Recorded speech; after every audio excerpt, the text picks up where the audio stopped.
This audiobook was created using text-to-speech software. While we aim for perfect pronunciation and clarity, you might notice occasional discrepancies with pacing and pronunciation.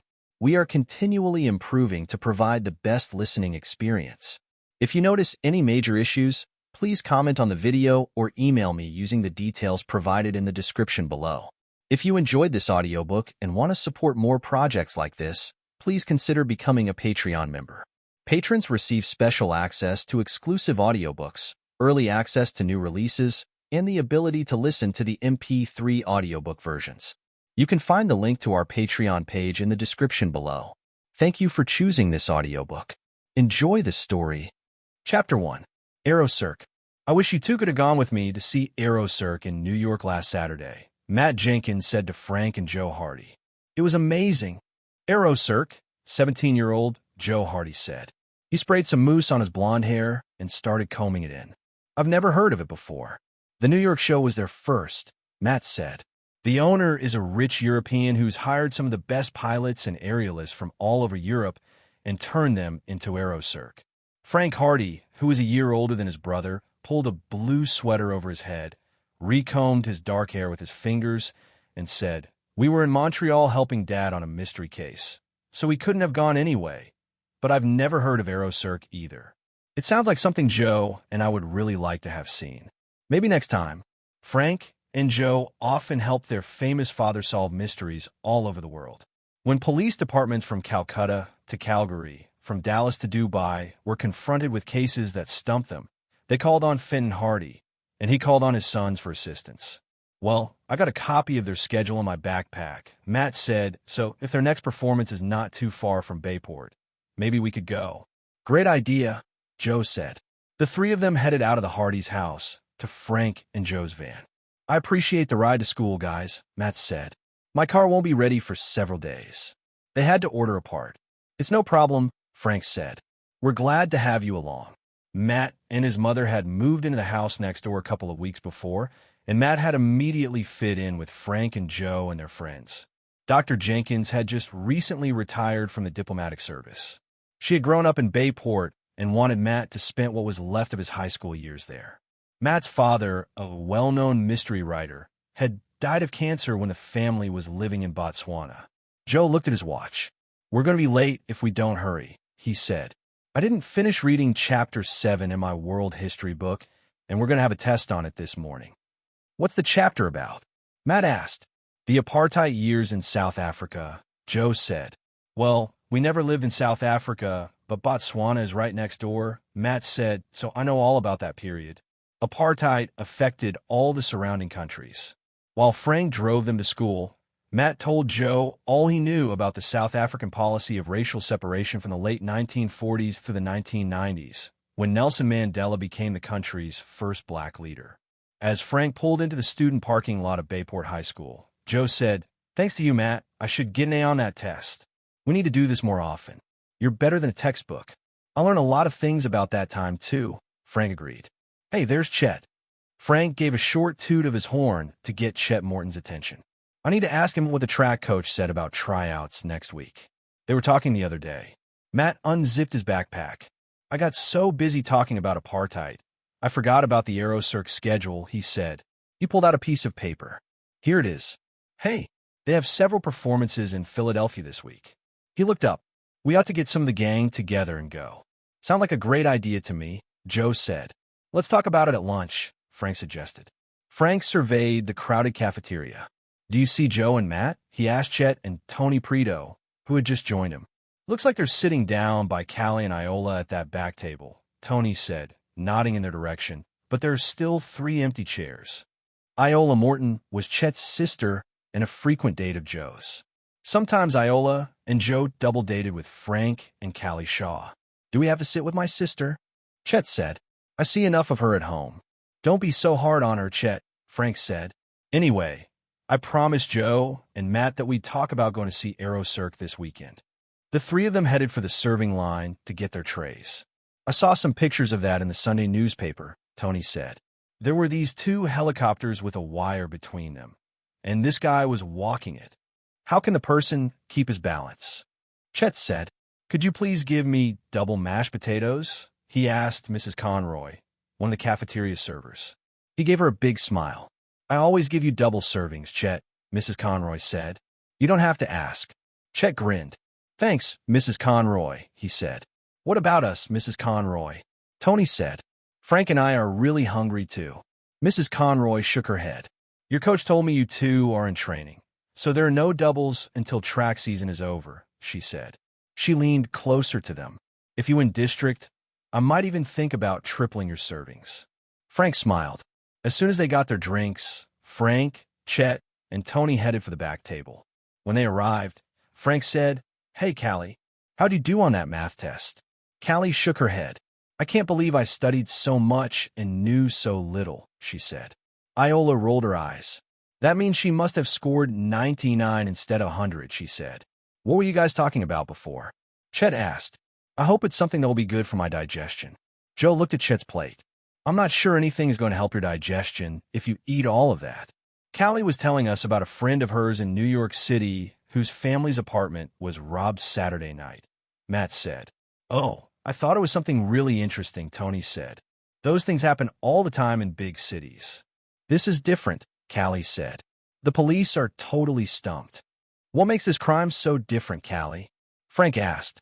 He tasted the green beans, then moved them to the side of his plate. Too salty, he said. Do you remember Mary Beth Edwards? She's visited me here in Bayport several times, Callie said. Our families are distantly related in some way. Joe nodded. She's the one who looks like she could be your twin sister, right? Right, Callie said. Well, she and her family live in the apartment just below the penthouse in a new high-rise on West 69th Street in Manhattan, and they were robbed Saturday night, she continued. What makes this so different is that the thieves got in through the French doors off the balcony. Window washers, Tony said. Callie shook her head. Nope, the police have ruled that out. Maybe it was one of those building climbers, Matt suggested. You know, the people who'd rather climb up buildings than mountains. The police don't think so, Callie responded. Anyway, somebody always spots those people before they get to the top. Well, there has to be an explanation, Chet said. It couldn't be somebody who just flew in and landed on the balcony like one of those superheroes. If you're saying that you don't believe in superheroes anymore, Chet, then I guess we can throw away all those old comic books in the attic, Iola said, smiling. I need more space to store my things. Don't you touch those comic books, Chet said. They're worth a fortune. Everyone at the table laughed. Callie looked at Frank and Joe. Mary Beth wanted me to tell you about it, she said. She was hoping you two could suggest some ideas about who might have committed this crime to the New York police. You know, someone I might have missed, Iola added. Sure, Joe said. We'd be glad to. We'll also talk to Dad, Frank added. If I know him, he probably already knows about the case and has some theories of his own. Matt looked at his watch. I hate to change the subject, Callie, but we were going to make some plans to go see Aero Cirque this weekend in Philadelphia. Aero Cirque. That's where Mary Beth and her parents were when their apartment was robbed, Callie said. She said she had never seen anything so exciting. It was like nothing I had ever seen before either, Matt said. He unfolded a piece of paper and laid it on the table. Here's Aero Cirque's schedule. They'll be in Philadelphia for 5 days. If we leave Bayport Friday after school, we can see several performances. Why do we need to go so many times? Chet asked. Yeah, Tony agreed. It sounds interesting, but wouldn't one performance be enough? They have several troupes of acrobats, Matt explained. They don't all perform every night. I don't know, Chet said. I had some other plans for this weekend. I hate to be a killjoy, Tony said, but it won't be as much fun if we don't all go together. I was really looking forward to it, Matt said. He looked around the table. Look, guys, I'm sorry. I know I come on strong sometimes. You have to understand how much I'm enjoying having a normal American high school experience after spending so much time overseas. But anyway, who knows? Aero Cirque will probably be on television in a few months. That'll be just as good. Not really, Joe said. Well, if we don't want to stay after the show Friday night, we can get up Saturday morning and come back to Bayport, Frank said. I guess that would work, Chet said. Tony nodded his agreement. If Mom and Dad don't have a problem with it, then we'll drive down to Philadelphia Friday after school, Frank said. You won't regret it. I guarantee it. Matt said. They all gathered up their trays and headed for the conveyor belt. "Don't forget about Mary Beth's robbery," Callie reminded Frank. "We won't," Frank said. "I promise." As Frank and Joe headed to the first of their afternoon classes, Joe said, "This is a lot like one of those locked room puzzles that Aunt Gertrude enjoys reading about so much. When a crime is committed in a locked room, and nobody can figure out how it could have happened." "That could be Joe," Frank said, "but at the end, the detectives always figure the puzzle out, and I'm sure that's what will happen this time." Chapter 2. Detective Zetarella's Problem. When Frank and Joe got home after school that day, they went straight to the kitchen, where Mrs. Hardy had thick slices of chocolate cake and glasses of cold milk ready for them. "Thanks, Mom," Joe said. "My favorite." "If it's food, it's your favorite, Joe Hardy," Aunt Gertrude said, breezing into the kitchen, a finger holding her place in the latest romance novel she was reading. She gave both Joe and Frank a peck on the cheek. "I don't know how you boys can eat so much and stay so slim. I just need to look at a slice of cake to put on 10 pounds. "Exercise," Frank said. "That's the secret." "We have to eat this much, Aunt Gertrude," Joe added. "If we didn't, we'd be skin and bones." "I guess so," Aunt Gertrude said. "Anyway, you're looking great, Aunt Gertrude," Frank said. "It must be all those trips to your new gym downtown." Aunt Gertrude blushed. "How's Mr. Phillips?" Joe asked. "Are you and he still dating?" Aunt Gertrude blushed even deeper. "Good heavens, Joe Hardy. You make it sound like we're a couple of teenagers," she said. "Mr. Phillips and I are merely friends who enjoy attending an occasional Philharmonic concert together." She turned to Mrs. Hardy. "Laura, if you need me to help you with dinner, I'll be glad to. But if not, I'd just as soon finish this novel I'm reading." "Thank you, Gertrude. I have it all under control," Mrs. Hardy said. "Finish your book." Joe crooked his head so he could read the title, The Bride from Butte. He looked at his aunt and grinned. "Sounds interesting," he said. "Are you getting some good ideas from it?" "Don't you go thinking I'm looking to get married, Joe Hardy," Aunt Gertrude said. "This book was written by the granddaughter of a friend I went to college with. She asked me to read it." Joe winked at Frank, and Frank grinned back. After Frank and Joe had had 2 more pieces of cake each, Frank said, "Mom, we were thinking about driving to Philadelphia this weekend to catch a couple of the Aerosur performances. Would that be all right?" Mrs. Hardy took a casserole out of the oven, set it on a wire rack, and said, "We don't have any relatives in Philadelphia, Frank." "Where'd you stay?" "I was thinking we could just rent a hotel room, Mom," Frank said. "Several of the guys are going. Matt, Chet, Tony. We could pool our money." "Matt went to see Aerosur in New York last weekend, Mom. When we were in Montreal helping Dad," Joe added, "and he can't stop raving about it." "Is it like that fancy circus that's in Las Vegas all the time?" Aunt Gertrude asked. "No, this one is always in a big outdoor stadium. It uses helicopters," Joe explained. "They tie a wire to a couple of helicopters, and then the acrobats walk across it while the helicopters are in the air," Frank added. "I've never heard of anything so dangerous in all my life," Mrs. Hardy said. "It's the danger that makes it exciting." Joe said. "That's not all," Frank said. "Some of the helicopters have trapezes attached to them on the bottom, and some of the aerialists swing from one to another." "Oh my goodness. What is this world coming to?"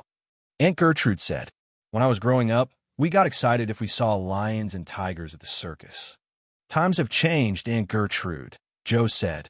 "Well, if you're only planning to watch and not participate, then ask your father and see what he has to say about you going," Mrs. Hardy said. "But it sounds fine to me." "Dad always tells us to check with you first, Mom," Frank said. "So is it all right if we tell him you think it a great idea?" "I didn't say I thought it was a great idea, Frank Hardy," Mrs. Hardy said. "I only said, well," she sighed. "All right, just tell him that I thought it was a great idea." "Laura, it's probably safer than some of the cases they've been on," Aunt Gertrude said. She turned a page of her romance novel. "Sometimes I wish we lived in a simpler age." Frank and Joe headed for Mr. Hardy's study. The door was closed, so Frank knocked. "Come in," Mr. Hardy said. "Do you have a couple of minutes, Dad?" Joe said, "We have something to ask you." "I always have time for my sons," Mr. Hardy said. "I'm actually glad for a break." "I'm stumped. Are you working on another case?" Frank asked. "Yes, but it's not my case," Mr. Hardy said. "I just got off the telephone with Detective Rodriguez in New York." He wanted my opinion on the robbery of a high-rise apartment. Frank and Joe looked at each other. Was the robbery Saturday night? And did the apartment belong to a family named Edwards? Joe asked. Mr. Hardy blinked in surprise. How did you know that? He asked. Frank repeated what Callie had told him in the cafeteria. Callie said the police think the thieves came in through the French doors off the balcony. Joe added, but they don't have any evidence. Well, that's not quite true. I know you boys won't repeat this. The police did find some strange marks on the railing of the balcony, Mr. Hardy said. Dr. Edwards said he was sure they weren't there before the robbery. When Callie was telling us about the robbery, the first thing I thought of was window washers, Frank said, but I guess that the police have ruled that out. Mr. Hardy nodded. I promised Detective Rodriguez I'd think about it. So that's what I was just doing, he said. What was it you boys needed to talk to me about? Frank told Mr. Hardy about AeroCirque and their plans to go to Philadelphia to attend some of the performances. Have you talked to your mother? Mr. Hardy asked. Frank and Joe grinned. She said it was all right with her if it was all right with you. Joe said, well, you'll need a place to stay, so I'm going to call Mario Zittarella, Mr. Hardy said. Who's that? Frank asked. He's an acquaintance of mine in the Philadelphia Police Department, Mr. Hardy said. We could just rent a hotel room, Dad. Joe said. We don't want to put people out. Nonsense, Mr. Hardy said. There are going to be 5 of us all together, Dad, Frank added. That's a lot of people to have as guests. The Zittarellas have 5 sons, Mr. Hardy said. They're all grown now, but Mario told me the last time I talked to him that he and his wife missed having them around. Mr. Hardy picked up the telephone and dialed a number. Within minutes, the arrangements were made. Thanks, Mario, and we hope to see you and Gina in Bayport one of these days. When he hung up the phone, Mr. Hardy added, It's a good thing I called. Mario said that tickets to the AeroCirque performances are almost impossible to get, but he's on special detail for all the shows, so all 5 of you guys can go with him. Great, Dad, Frank said. Well, I guess this is a good example of how things always happen for a reason. Let's go next door and tell Matt, Joe suggested. On Friday afternoon after school, Frank and Joe picked up Matt, Chet, and Tony. We'll head on over to I-95, Frank said as they left the city limits of Bayport. That's the fastest route to Philadelphia. I'm hungry, Chet said. Do you think we can stop somewhere to eat? Matt looked over at Chet. Are you serious? We haven't been on the road for more than 10 minutes. I know, Chet said, but riding in a car makes me hungry. It really does, Matt, Joe said. You should hear Mrs. Morton talk about all their family trips when Chet and Iola were kids. It always took them twice as long to get where they were going, Frank said. That's why we brought along a cooler of food, Joe said. We're prepared. You guys are great, Chet said. He looked over his shoulder. Pass it up here. It's too big, Chet, Frank said. Matt, lean over the back seat and get Chet one of those turkey sandwiches on top. And something to drink and some chips, Chet added. This is making me hungry too, Matt said. Is it all right if I help myself? Sure. That's what it's there for, Joe said. Mom packed enough for an army. I could hardly lift the cooler to get it into the back. There's the interchange ahead of us, Frank said.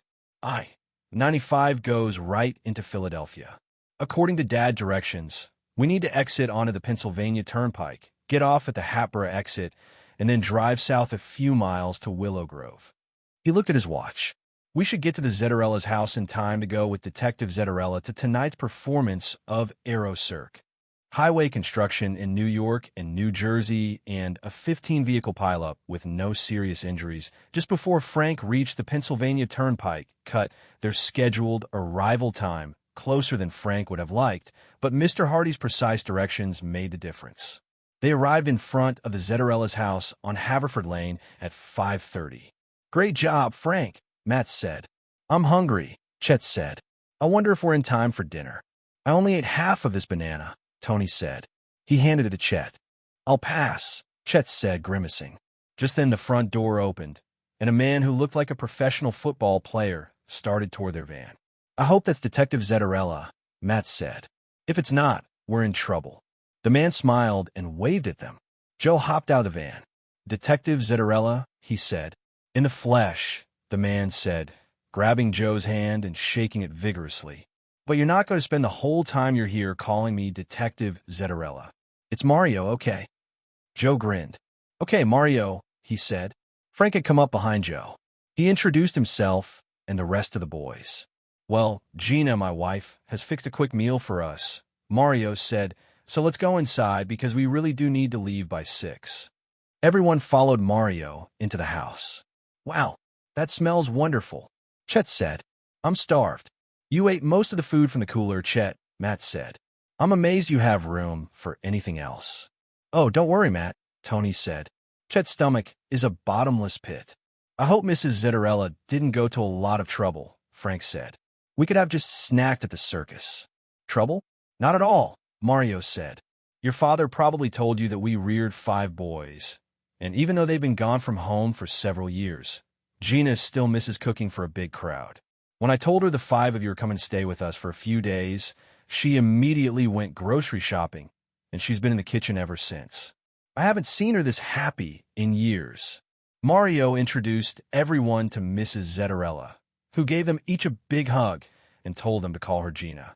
After they had all washed up in the guest bathroom, Mario said, Okay, boys, let's dig in, and then we'll head on over to the stadium. Just then Mario's cell phone rang. He identified himself, then, after a couple of minutes, said, Well, that's too bad. I thought it might lead us somewhere. Okay, I'll see you in the morning. Anything wrong, dear? Gina asked. No, it's just that high-rise robbery downtown, Mario said. We thought those marks on the railings of the balcony might lead somewhere, but it was a dead end. Frank shot a questioning look at Joe. I saw Aerocirque's first Philadelphia performance last night, Mario said, and you all are in for an amazing treat. Matt saw them in New York, but it'll be the first time for the rest of us, Tony said. We can hardly wait. Frank was looking forward to the performance too, but the high-rise burglary suddenly seemed more interesting. Chapter 3. The Mystery of the Missing Acrobats. Just then a horn sounded in front of the Zetterella's house. Our ride's here, kids, Mario said. It's 2 hours before the show starts, but I need to be at the stadium early to check out the security. It'll also give me time to introduce you to some of the performers and to show you what goes on behind the scenes. Gina popped open a plastic container of moist towelettes. I'll make hand-washing easy for you, boys, she said with a smile. Chet gave her a big grin.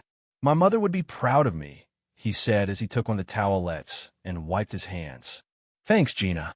Well, when our boys were at home, they were constantly coming and going, Gina said, so I try to make life as simple for them as possible. Some people might call it spoiling, dear, Mario said with a smile. I don't care what some people might call it, Mario, Gina said, smiling. A mother has the right to spoil her sons. If you don't watch it, boys, you'll be forced to have breakfast in bed while you're here. Mario said, when our boys were home, it was more like a hotel with room service than a house. Gina winked at Frank and Joe. Ask Mario how many times a week he gets breakfast in bed, she said. Then ask him how many times he's refused it. Frank noticed Mario blushing. Okay, I give up, Mario said. The horn outside honked again. We have to go. Bill's going to wonder what's taking us so long. He kissed Gina. You win, dear. We'll see you after Aerocirque. Have fun, but be careful, boys, Gina said. When I think about all those helicopters flying around that stadium, I get very nervous. We'll be careful, Frank assured her. Mario led the way out of the house. A white van was parked in front. On the side, it read Philadelphia Police Special Forces. Wow, some wheels, Joe said. I wish our van looked like that. Frank nodded. Mario got in the front seat beside the driver, and the rest of them climbed into the back. Mario quickly introduced Bill, the driver. Are we going to have a problem here? Bill asked. Joe thought he sounded really irritated. He looked at Frank and raised an eyebrow. Frank gave him an almost imperceptible nod.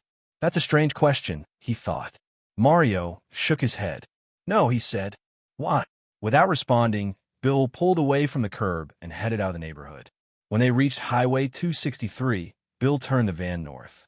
Aerocirque is performing in a brand new stadium just north of Warminster. It was built for several high schools in the area, Mario said. It's not very far from here. On the way, Mario talked about how hard it was to get tickets to see Aerocirque.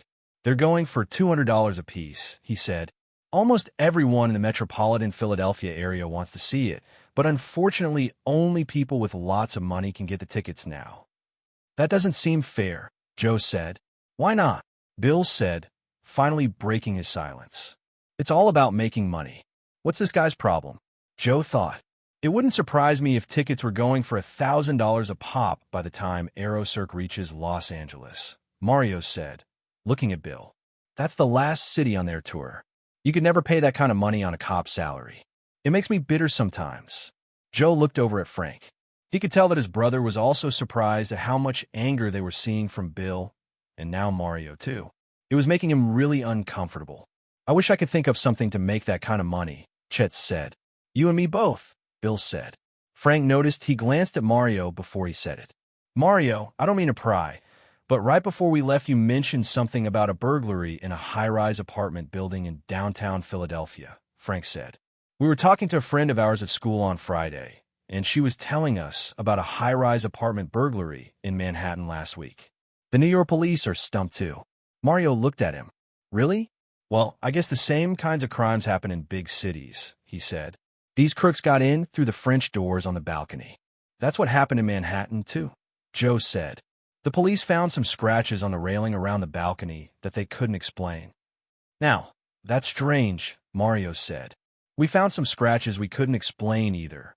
Mario, I don't think it's a good idea to, Bill started to say, but Mario waved him off. Sounds to me like some kind of gang is making its way around the country, Matt said. Have you checked the police reports in other cities to see if they've had similar robberies? Frank asked. No, we haven't yet. Although that's something we usually do if we can't find any clues on our own. Since we're just barely at the beginning of our own investigation, nobody has gotten around to that yet, Mario said.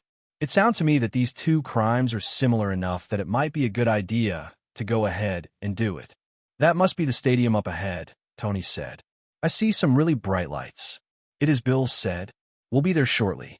Just then Joe heard a loud whirling noise over the van, and within a few seconds 2 black helicopters flew into view. Wow. For a minute, I thought they were going to land on top of us, Chet said. It looked like a couple of birds fighting over their territory. That's one of the things they do in the show, Matt said. Once or twice when I was watching, I was just sure they were going to hit each other. I think we're in for a thrilling night, Joe said. This is going to beat any action movie I've seen lately. I agree, Frank said. Bill drove into the stadium parking lot and pulled the police van into a reserved spot. There's another practice field on the other side of the stadium. You can't see it from here because it's hidden behind the press box, but that's where the acrobats work on last-minute details before the performances, Mario said. I need to make sure everything's all right. I thought you'd like a look at what goes on behind the scenes. How about it? Everyone agreed that was a great idea. Several more helicopters began whirling above them as they made their way around the stadium. You can feel the excitement in the air, can't you? Matt said. I'm glad we got to come to this. I'm glad you suggested it, Joe said. When they reached the practice field, Frank saw 2 of the black helicopters hovering just a few feet above the ground. A wire was stretched between them, and 2 acrobats were walking the wire toward each other. What are they going to do when they meet? Joe asked. Watch, Matt told him. As the 2 acrobats continued walking toward each other, the helicopters began to rise slowly. One acrobat appeared unsteady for a minute, but he finally regained his poise and continued along the wire. When the acrobats finally reached each other, one slowly squatted on the wire. The helicopters were now at almost the same height as the top of the press box. The acrobat who was still standing suddenly jumped over the squatting acrobat and landed smoothly on the other side. The squatting acrobat stood up and continued toward the other helicopter. When the acrobats reached the opposite helicopters, they untied the wire, let fall to the ground, got into the passenger seat, and the helicopters flew away. Frank let out his breath. Wow, he said. I can hardly wait to see that again. Me too, Joe said. That's just the beginning, Matt said. It gets even better. Matt's right, Mario said. These acrobats have nerves of steel. With Mario in the lead and Frank and Joe right behind him, they all started toward a big tent in one corner of the practice field. It took them about 10 minutes to get there. A couple of police officers were standing at the entrance. Everything okay? Mario asked them. Yes, sir, one of the officers said. Mario introduced the Hardy Boys and their friends to the two men. I'm going to give the boys a behind-the-scenes tour, he said. He looked at his watch. I'll check out the security in the stadium on the way to our seats. Both police officers nodded. Once inside the tent, Frank saw that it had been sectioned off, with acrobats in different colored costumes practicing their routines on trapezes hanging from scaffolding or on wires just a few feet above the ground. Aerocirque has different teams which perform different acts, Mario said. Over there, you have the trapeze artists who fly from trapeze to trapeze under hovering helicopters. I didn't get to see those in New York, Matt said. I hope they perform tonight. On the other side of them, you have some more aerialists like the ones you saw earlier, Mario said, but these guys have to be steady enough to catch other trapeze acrobats who fly through the air and land on their shoulders. Joe looked at Mario. Are you serious? He said. It sounds like they defy gravity. Mario nodded. You have to see it to believe it, Joe, he said. This tent is closed to spectators. Get out. Frank turned at the sound of an angry and accented voice. A man in tight-fitting green spandex was watching them, hands on hips. It's all right, Mario said. He showed the man his badge. I'm Detective Zettarella. I'm in charge of security. We need water. We need lots of cold water, the man said, ignoring Mario's badge. You and your boys need to get us some cold water now. Mario gave the acrobat a hard look. You have us mixed up with the caterers, he said. He looked around. Why don't you ask that young lady over there, the one in red? She can help you. You go ask her, the acrobat screamed. I am an artist, and I don't have time to waste arguing with you. Frank could tell that Mario was about to explode, so he stepped in. I'll go, he said. I could use a cold drink myself. Where do you want the water sent? Now the acrobat had a smirk on his face. Over there, he said. He pointed to a far corner of the tent, where other acrobats dressed the same way were lining up to leave the area. Hurry.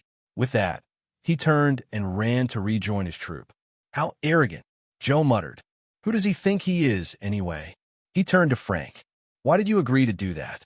He treated you like his personal servant. Don't worry, Joe, Frank said. I'm not getting the water, and I have my reasons for making nice. I'm disappointed, Matt said. Are all the acrobats like that? No, some of them are more like thugs, Mario said. They're an interesting collection of humans. Joe looked at Frank. I suppose it's normal for entertainers to have big egos, he said. I guess we shouldn't be surprised. I guess not, but I've just about had it, Mario said. Our job is to make sure everyone in this stadium is safe, including the performers, but you'd think they didn't care. He looked at his watch. We need to head to our seats, he added. There are some things I have to check out on the way, and it'll take several minutes to make our way through the crowd. Hey guys, take a look at that girl over there. Tony said. She's gorgeous. Everyone looked. Well, you just might get to meet her later, Mario said. That's Elizabeth von Battenberg, the daughter of the man who owns Aerocirque. In fact, that's the Baron standing right behind her.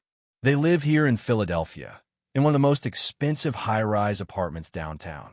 He paused, and a look of concern spread over his face. I wonder if something's wrong. The Baron seems to be arguing with a couple of the acrobats. Why don't you check it out? Chet said. That way, you could introduce us to his daughter. Mario grinned. Yeah, it's probably just some artistic disagreement. I think I'll wait, he said. But we're sitting close to them in the stadium. I'll introduce you later. Frank and Joe, with Matt, Chet, and Tony behind them, followed Mario out of the tent and onto the floor of the stadium. Some of the acrobats had already assembled at the opposite end, and there were two black helicopters hovering just a few feet above the ground. Just then the public address system crackled, and a voice said, High Wire Troop B will not perform tonight because of illness. Which group is High Wire Troop B? Joe asked. The group we saw practicing before we went into the tent, Mario said. I guess one of the acrobats got sick. Frank didn't think so, but he had no real proof, so he kept quiet. Given what he had seen earlier, though, he suspected there was something more sinister behind it. Editor's note: in case this audiobook has been posted somewhere else, please visit AJ Aaron's Audiobook YouTube channel for more audiobooks and content. Chapter 4. Another Robbery. Mario directed them toward the 50-yard line on the north side of the stadium. We're sitting in the VIP section, he said. Wow, Matt exclaimed. In New York, I was in the nosebleed section. This is great. It sure is, Joe agreed. We'll be right in the middle of all the action. Just then 4 black helicopters, one coming from each direction of the compass, north, south, east, and west, flew into the stadium and met in the middle. There was a collective gasp from the crowd as the helicopters halted just inches from each other. I thought they were going to collide. Tony said, they must have this timed perfectly. That's what it's all about, Mario said. Timing. Suddenly, a trapeze was lowered from the bottom of each of the helicopters. The bars were just a few feet above the ground. 4 acrobats, 2 at each end and 2 on each side, started running toward the trapezes. 4 spotlights lit up their orange sequin costumes. When the acrobats reached the trapezes, they stood on the bars in unison. Slowly, the helicopters began to rise. As they did, the 4 acrobats began swinging back and forth. Joe was amazed at how the helicopters were able to stay the same distance from each other as they rose above the stadium floor. Soon the acrobats were swinging in almost a semicircle. Then all 4 fell backward, catching the bar with the backs of their knees. Again, everything was done in perfect unison. Just when Frank thought nothing else could be as spectacular, the acrobats on the north and west sides left their swings and grabbed hold of the hands of the acrobats on the south and east sides. Again, there was a loud gasp from the audience. I can't believe it, Chet managed to say. Those guys don't have nets. This really is incredible, Joe said.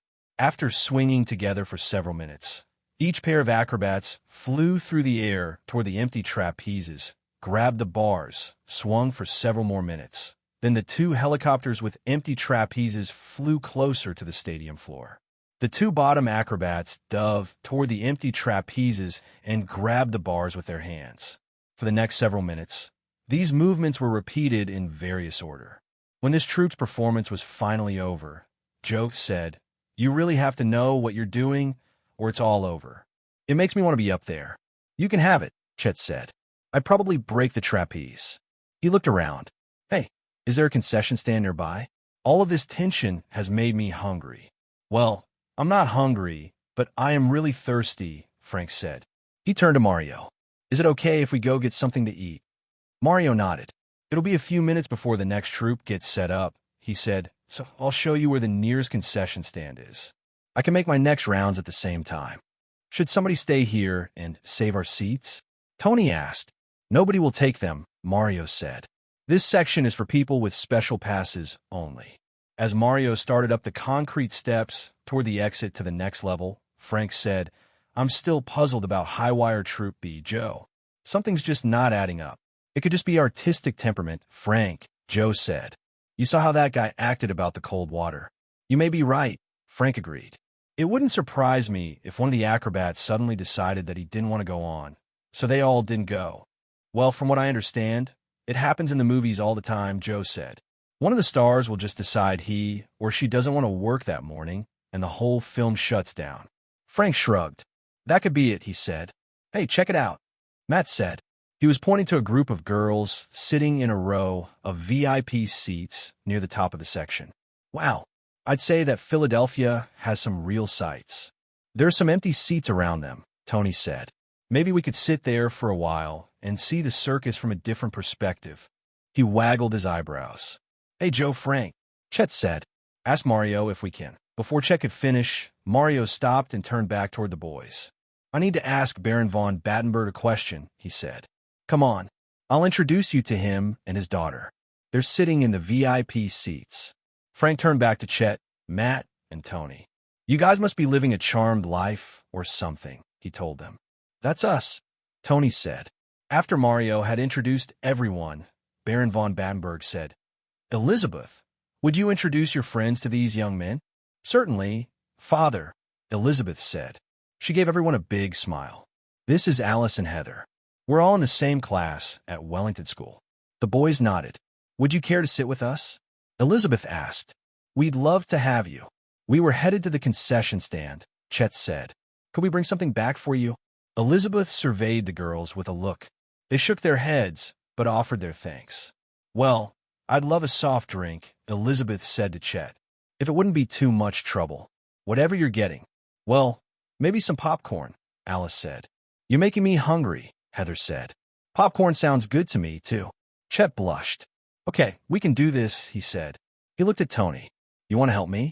Sure, Tony said. Well, I'll show you where the concession stand is, boys, Mario said, and then you can come back down here while I make my rounds. As Chet and Tony started back up the steps behind Mario, Baron von Battenberg said, Well, this is indeed a great pleasure and an honor to meet the sons of Fenton Hardy. Although your father and I have never met, I am quite familiar with his work. I have many contacts in police departments all over Europe, and his name is mentioned quite often there. Frank and Joe have also solved a lot of mysteries, Matt chimed in. They're almost as famous as their father. Baron von Battenberg arched an eyebrow. Oh, really? Well, that's something I'll remember. He looked around at the empty seats. I apologize for keeping you standing. Have a seat. I'll let you young people share your stories. He looked at his watch. If you'll excuse me, I need to make a telephone call, and for some reason my cell phone won't work in this area. He gave him a big smile. I'll be back shortly. Frank, Joe, and Matt sat down. Tell us about Bayport, Elizabeth said. I'm not familiar with it. Joe gave the girls a quick virtual tour of the city. It's a great place to live, really, Matt added. My mom and I just moved there after living all over the world, and I love it. If we need something that only a big city has, then we drive to New York, Frank added. Matt nodded. In fact, that's where I saw Aerocirque the first time, he said, but I wasn't this close to the action. Frank and I didn't get to see it in New York. We were helping our dad with a case in Montreal, Joe said. That's why we drove down to Philadelphia. What do you think of it so far? Alice asked. It's great, Joe said, but I'm disappointed that one of the troops won't be performing, Frank said. We just saw them practicing earlier, and everything seemed fine. Oh, yes, my father mentioned that one of the acrobats had a sudden attack of allergies or something, Elizabeth said. But the other troops are just as exciting, and it'll certainly be worth a trip here, I promise. Just then the sound of trumpets filled the stadium, announcing that another act was about to begin. Spotlights started dancing around the spectators. Then everything went dark for a few seconds. More trumpets sounded, and 4 white spotlights slowly crept toward the center of the stadium floor. Isn't this choreography amazing? Heather whispered. That's really why I'm here. I'm hoping to be a spectacle choreographer myself, and I just love to see how other choreographers work. I thought choreographers were dancers, Joe said. Well, that's what people usually think of when they think of choreographers, Heather said. But they can also create acts for planes. I'd love to do something like this. Here come the choppers, Frank said as 2 black helicopters flew into the stadium from each end zone. When they reached the middle, 2 acrobats dressed in blue sequined leotards raced toward them. As the helicopters hovered about 4 feet above the stadium floor, the acrobats attached a wire between them. When the acrobats were finished, one helicopter slowly began to climb until the high wire was stretched at an angle. Once again, trumpets sounded, and one of the acrobats mounted the wire by the lowest helicopter. Slowly, that helicopter began to rise. As it did, the acrobat began to slide along the wire toward the second helicopter. This is called the stair step, Elizabeth whispered. As each helicopter rises, the acrobat slides down toward the other one. Hey, Frank. Joe, where are you? Chet called out in the darkness. We're back with the food. Alice retrieved a small flashlight from her purse and shone on the aisle, so Chet and Tony could make their way to the box seats. After Chet had distributed everyone's food and drinks, he said, We were halfway down the steps when the lights went out, and I almost dropped everything. Can you believe the guy sliding down that high wire? Tony said between mouthfuls of popcorn. What a show. Now, the helicopters seemed to be rising faster, causing the acrobat to slide rapidly along the wire. Suddenly, the acrobat seemed to lose his balance, and the crowd gasped, but the man reached the end of the wire and righted himself against the door of the helicopter. That was probably just part of the act, Chet said. They want people to think they're going to fall. I don't know, Chet, Frank said. That didn't look like part of any act to me. The helicopters started back down toward the stadium floor with the acrobat sliding back and forth across the wire until both helicopters were just 4 feet off the ground. The acrobat jumped off to loud cheers from the spectators. The second acrobat jumped onto the wire, but this time the helicopters began making a circle as they alternated rising above the stadium floor. "That would make me dizzy," Matt said. When the helicopters were finally level with the top of the stadium, they started back down. As the second acrobat jumped off, he bowed to the spectators and received another round of thunderous applause. Just as the stadium lights came back on, Frank saw Mario coming down the aisle toward them. He looked grim. "I think something's up, Joe," Frank whispered to his brother. He nodded his head toward Mario. "He doesn't look really happy, does he?" Joe said. "Hey guys, we need to go," Mario said when he reached them. "I've got a problem that I need to deal with." "What's wrong?" Joe asked. "There's been another robbery of a high-rise apartment downtown," Mario said. He looked at Elizabeth. "Where's the Baron?" "I don't know, Detective Zettarella," Elizabeth said. "He said he had to take care of some business." "Well, I need to find him," Mario said. "It was your building that was robbed." Elizabeth's hand went to her mouth. "Was it our apartment?" she managed to ask. "No, but it was the apartment just below yours," Mario said. He looked at his notebook. "It's the Winston apartment. He owns several furniture stores in the greater Philadelphia area." "Oh, I feel so bad for them because they're such nice people," Elizabeth said. "How did that happen?" Alice asked. "Elizabeth's building has the best security in the city. From what I understand, the thieves got in through a balcony door, just like the robbery last night," Mario said. "There was nothing on the security tapes at all." Elizabeth looked at the boys.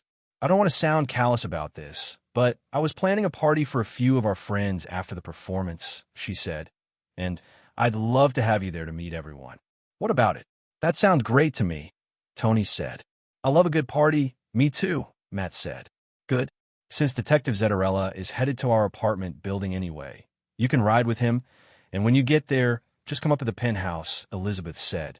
"I'll phone ahead and tell security that you're coming." "Well, let's hurry before the lights go off for the next performance," Mario said. "I gather you girls don't need a ride," he said. "No, we came in my car," Elizabeth said. "My father came by himself." As they all started toward the steps that would lead them out of the stadium, Frank pulled Joe aside and said, "I like a good party too, Joe, but I'm more interested in this mystery. I say when we get to Elizabeth's apartment building, we make our excuses and tag along with Mario." "I'm with you," Joe said. "We need to find out if these high-rise burglaries are connected in some way." Chapter 5. Clues on the Balcony. Through his cell phone, Mario had prearranged with Bill to have the police van meet them at Gate 42, so all they had to do was jump inside. With help from flashing lights and wailing sirens, they made it out of the stadium parking lot and were on the freeway leading to downtown Philadelphia in just a few minutes. "Have you talked to any of your officers on the scene yet?" Frank asked. Mario shook his head. "Bill got the call on the radio, and he let me know about it," he said. "On the surface, it sounds like the robbery we had last night, but it could just be a coincidence." Frank didn't think so, but like all good detectives, he'd wait until he got to the scene of the crime to make a final judgment. Highway 611 changed from York Road to Broad Street when they entered Philadelphia County. "It's a straight shoot downtown," Mario said. Joe looked out the window. Once he thought he saw a sign for Temple University, but they were zooming past, so he wasn't sure. Finally, they reached downtown Philadelphia. Just past City Hall, Bill turned onto Chestnut Street and headed east. "That's the building," Mario said. Frank looked out and saw a gleaming new high-rise soaring into Philadelphia's night sky. There were several police cruisers and vans parked in front. "Wow, it must cost a fortune to live here," he said. Mario nodded. "Millions to move in and millions to maintain," he said. "It's way out of my league." "Yeah, me too," Chet said. "I can only dream about living in a place like this." "I do dream about it," Matt said. "I'd love to live up in the clouds like that. It's a little too tall for me. I get dizzy just climbing a ladder," Tony said. "I'm not quite sure I'm up to this party." "You'll be all right," Joe said. "Just don't look out a window when you guys get up to Elizabeth's apartment." "Aren't you and Frank coming with us?" Matt asked. "We'll catch up with you later," Frank said. "You know that Joe and I can't pass up a case." Bill pulled the police van into the driveway of the apartment building's front entrance. Joe counted 10 police officers standing at the door. As they all got out of the van, Mario said, "I'll get one of those officers to take you boys up to the Von Battenberg's penthouse. The girls aren't here yet, I'm sure, but some of the staff will be putting the final touches on the party preparations." Mario went up to one of the officers, spoke to him for a few minutes, then motioned for Chet, Tony, and Matt to follow the man. "Save us something to eat, Chet," Joe called as they headed toward the penthouse elevator. "I'll think about it," Chet called back. The elevator for the 5 floors below the penthouse was on the opposite side of the lobby. Mario, Frank, and Joe headed in that direction. Mario pushed the up button. "I'm glad you guys wanted to go with me," Mario said. "I didn't want to embarrass you in front of your friends, but I've been very impressed over the years with how you two have been able to get to the heart of some of the mysteries that have baffled other detectives." "Well, we've had a great teacher," Frank said. "Ever since we were little, Dad has always talked to us about the cases he's been on." Joe nodded. "Once he tried to read us some Mother Goose stories or something like that, but we told him they were boring, he said, so he went back to telling about the mysteries he was trying to solve." The elevator doors opened, and the 3 of them stepped inside. Mario flashed his badge to the operator, who punched in a code for the Winston's floor. When the doors opened again, they were in the foyer of the Winston's apartment. Everywhere Frank looked, he saw money. The Winston's apartment was something straight out of a Hollywood movie. Well, maybe a Hollywood detective movie, he decided, since there were uniformed police officers everywhere. "Over here, Detective Zetterella." Joe looked in the direction the voice had come from and saw a female officer motioning for them. When they reached her, Mario said, "Frank, Joe, this is Officer Juana Garcia. If anyone in Philadelphia can solve this crime, she can. Juana, Frank and Joe are the sons of an acquaintance of mine, Funtun Hardy of Bayport. I've told you about America's first family of crime detection." He smiled at the boys. "Oh, yes," Officer Garcia said. She stuck out her hand for Frank and Joe to shake. "This is a real pleasure." "It's nice to meet you, too," Frank said. "Yes, it is," Joe added. Officer Garcia turned to Mario. "The Winstons were at the Aerocirque performance. Mr. Winston got ill, so they left in the middle of the show," she said. "We think they just missed coming in during the middle of the robbery." Mario shook his head. "Well, I guess we and the Winstons should consider ourselves fortunate," he said. "We could have had a robbery-homicide instead of just a robbery." Officer Garcia nodded grimly. "Did you find any scratch marks on the railings of the balcony?" Frank asked. Officer Garcia blinked. "As a matter of fact, we did. But how did you know about that?" she said. "That information hasn't been released yet." She looked at Mario. "Oh, of course. You probably have been talking about this case with Frank and Joe." She turned back to the Hardy boys. "Frankly, we're stumped. Well, the main reason Frank and I are interested in the marks is because there was a similar robbery in New York last Saturday night, and there were marks on those railings too." Officer Garcia raised an eyebrow. "Do you think there might be a connection?" she asked. The New York City police seemed convinced they had something to do with how the apartment was robbed, Frank said. "Instead of just talking about these scratch marks, let's take a look at them," Officer Garcia said. "That's actually why I was motioning to Mario." They followed Officer Garcia through the Winston's massive apartment to the French doors which led to the balcony. "Mrs. Winston said that these doors are never locked," Officer Garcia said.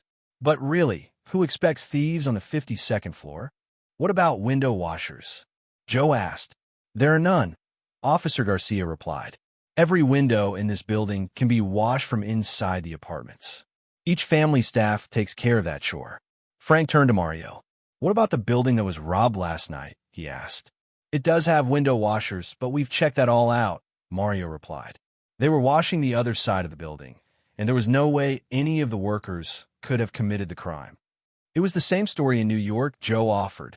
"I immediately suspected window washers, but unless there's a window washing gang that's figured out a way to fool the police, that solution won't hold water." "The scratch marks are over here," Officer Garcia said. Frank saw the marks from several feet away. "They're bigger than I thought they'd be," he said. "Me too," Joe said. "They look exactly like the marks on the balcony at the Folsom apartment," Officer Garcia said. "The one that was robbed last night," she added. When they got to the end of the balcony, Mario ran his fingers across the marks. "They're about the same depth as the ones on the Folsom apartment, too," he said.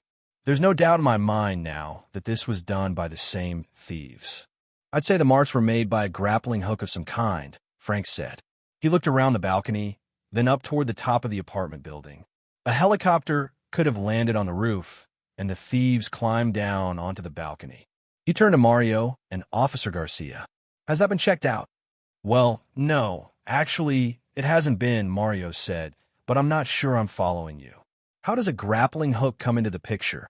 They could have used it to escape, Joe said. It would have to be a mighty long rope to reach the ground, Mario said. I don't know. Maybe it didn't have to reach the ground, Frank said. Maybe it only had to reach the balcony of one of the apartments below this one. Mario thought for a minute. Are you suggesting that another resident of the building might be in on this? He said. I don't guess that was even a part of the equation for us yet. He looked at Officer Garcia. Was it? Officer Garcia looked embarrassed. Not yet, she replied. She looked at Frank and Joe and shook her head in amazement. I just thought of something else, Joe said. He leaned over the balcony. It might be a good idea to check for grappling marks on some of the balconies below this one. Let's say no one else in this apartment building is involved. The thieves could simply have stair-stepped down the building. What do you mean? Officer Garcia asked. Maybe the rope was just long enough to reach a couple of balconies below, Joe explained. The thieves could have hooked it to the Winston's balcony, climbed down to the end of the rope, released the hook somehow, then attached it to the balcony they were on and finished climbing down the building that way. People normally don't go around checking their balcony railings for scratch marks, so they may not have noticed them yet. Well, maybe they didn't use a helicopter to land on the roof, Mario said. Maybe that's how they reached the apartment in the first place, by climbing from balcony to balcony. Somehow I don't think so, Mario, Frank said. Too risky. They'd be seen for sure. I'm surprised they weren't seen earlier.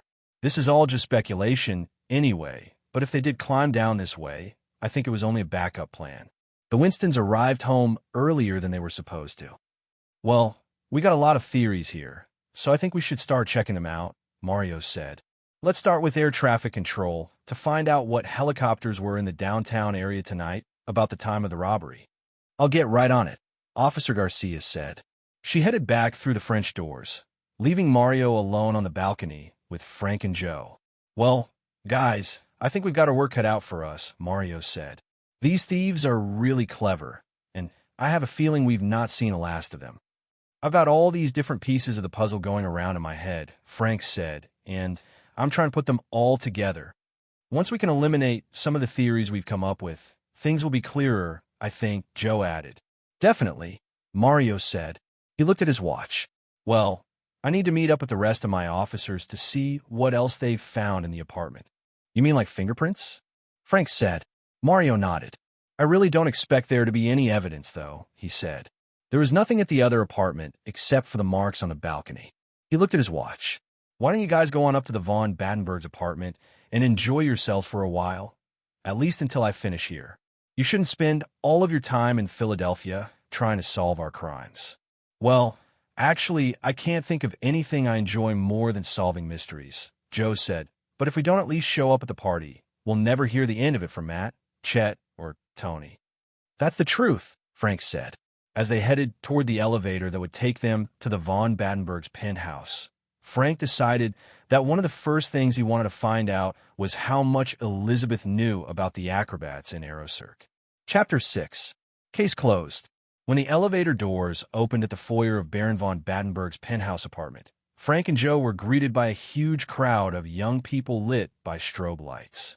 They were all dancing to loud music. The contrast between the scene in the Winston's apartment and what was now in front of them was shocking.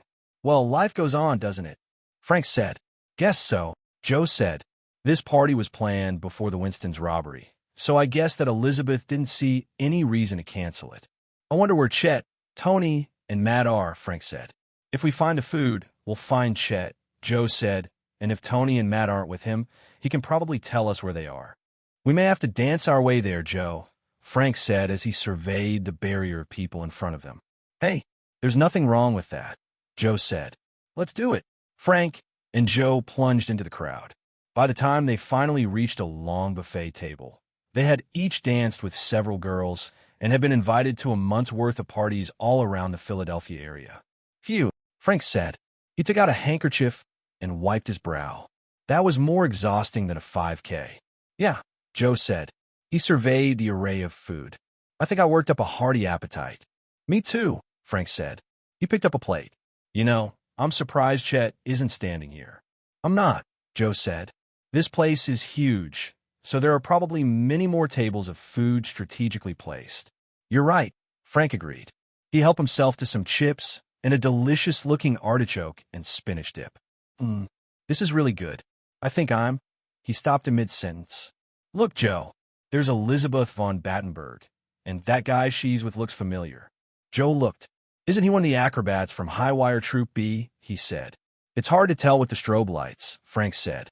Well, I think he is, Joe said, and it looks like he and Elizabeth are arguing about something. I say we go check it out, Joe, Frank said. If it is one of those acrobats from High Wire Troop B, I'd like to hear his excuse about why they didn't perform tonight. The Hardy Boys handed their plates to a server and once again plunged into the crowd. Several times they were stopped by girls wanting to dance with them, but Frank and Joe both managed to make sure that while they were dancing, they were still heading toward Elizabeth and the Aerocirc acrobat. But when they finally reached Elizabeth, the acrobat had disappeared. Elizabeth gave them a big smile. Oh, you made it. I'm delighted. Yes, it's some party, Frank said. I was afraid you might find the Winstons' apartment more interesting, Elizabeth said. She gave him a playful pout. I would have been really disappointed if one of my parties had come in second to a robbery. Joe looked around. Frank, and I thought we saw some of the Aerocirc acrobats here talking to you, he said. Elizabeth looked puzzled. Oh, really? No, but Daddy may have let them know they were welcome to come to the party, so some of them could be here, she said, once again giving them a wide smile. I haven't seen any of them. She grabbed Frank's arm. Come on, I want to introduce the famous Hardy Boys around, she said. Almost every girl here is from a family worth millions of dollars. It'll be worth your while. Elizabeth stopped. See that girl with the really red hair?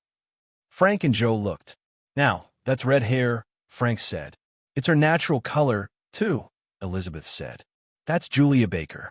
She's the heiress to the Baker fortune. They're in oil. She's worth almost $1 billion. Wow, Joe said. That blonde with her is Gretchen Wall. Her family is almost as wealthy as Julia's, Elizabeth said. They're best friends. They go everywhere together. The girls suddenly disappeared from their view. Oh, Julia is so hard to keep up with, Elizabeth said. I'll just have to introduce you to... Wait, we probably need to report to our friends from Bayport first, so they won't be wondering where we are, Joe said, interrupting her. Have you seen them? Frank asked. No, but that doesn't mean anything, Elizabeth said. When we got back from the stadium, I had a headache, so I laid down for a few minutes, and I only just got up. They're probably with Alice and Heather. Frank felt that Joe wanted to talk to him alone, so he said, We'll see if we can find them, then we'll catch up with you later. Okay, Elizabeth said. When Frank and Joe were several feet away, Joe said, I guess our eyes were playing tricks on us, but I was positive that guy was one of the acrobats from Troop B. Me too, Frank said. Something else bothers me, Frank. Why would Elizabeth want us to know how rich all these girls here are? Joe continued. Does she think we're fortune hunters? That was a little strange and uncouth, Frank said. But some people are only impressed by things like that. Joe nodded. Let's go find Chet, Matt, and Tony, he said. The Hardy Boys headed through the crowd once again, but this time they ignored every invitation to dance. They slowly made their way through several more rooms, but they didn't see their friends. Let's keep going, Frank said. Where? Joe asked. This place is really big, but there can't be too much more of it. I need some air, Frank replied. I'm hoping the balcony is this way. Using his height, Frank managed to look over the heads of most of the people in the crowd and finally spotted a set of open French doors. He was also beginning to feel a cool breeze. I think we're headed in the right direction, he said. Hey, there's Chet. Joe shouted to him. You were right. He's standing by another refreshment table. There's a little more air in this part of the penthouse, so I'm all right, Frank said. Let's go check in with Chet and see what he and Tony and Matt have been up to. Once again, they had to turn down a couple of invitations to dance, but they finally reached the refreshment table. Hey, Chet called when he saw them. You won't believe the food at this party. Yes, we would, Joe said. We've already checked out another table. I'm on my 5th table. Each one has different things on it, Chet said with a grin. I never knew there were so many different kinds of food. He licked some crumbs off his lips. I find that hard to believe, Frank said. Where are Matt and Tony? The last time I saw them, they were with Alice and Heather, Chet said. Did you know that some of the Aero Cirque acrobats were here? Joe looked at Frank. Yeah, Elizabeth was telling us they might be, he said. He turned back to Chet. Did you recognize any of them? What do you mean?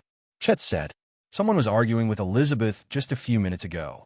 We thought he was a member of High Wire Troop B, Frank said. When we asked her about it, though, she said she hadn't seen any of the acrobats here. Chet shrugged.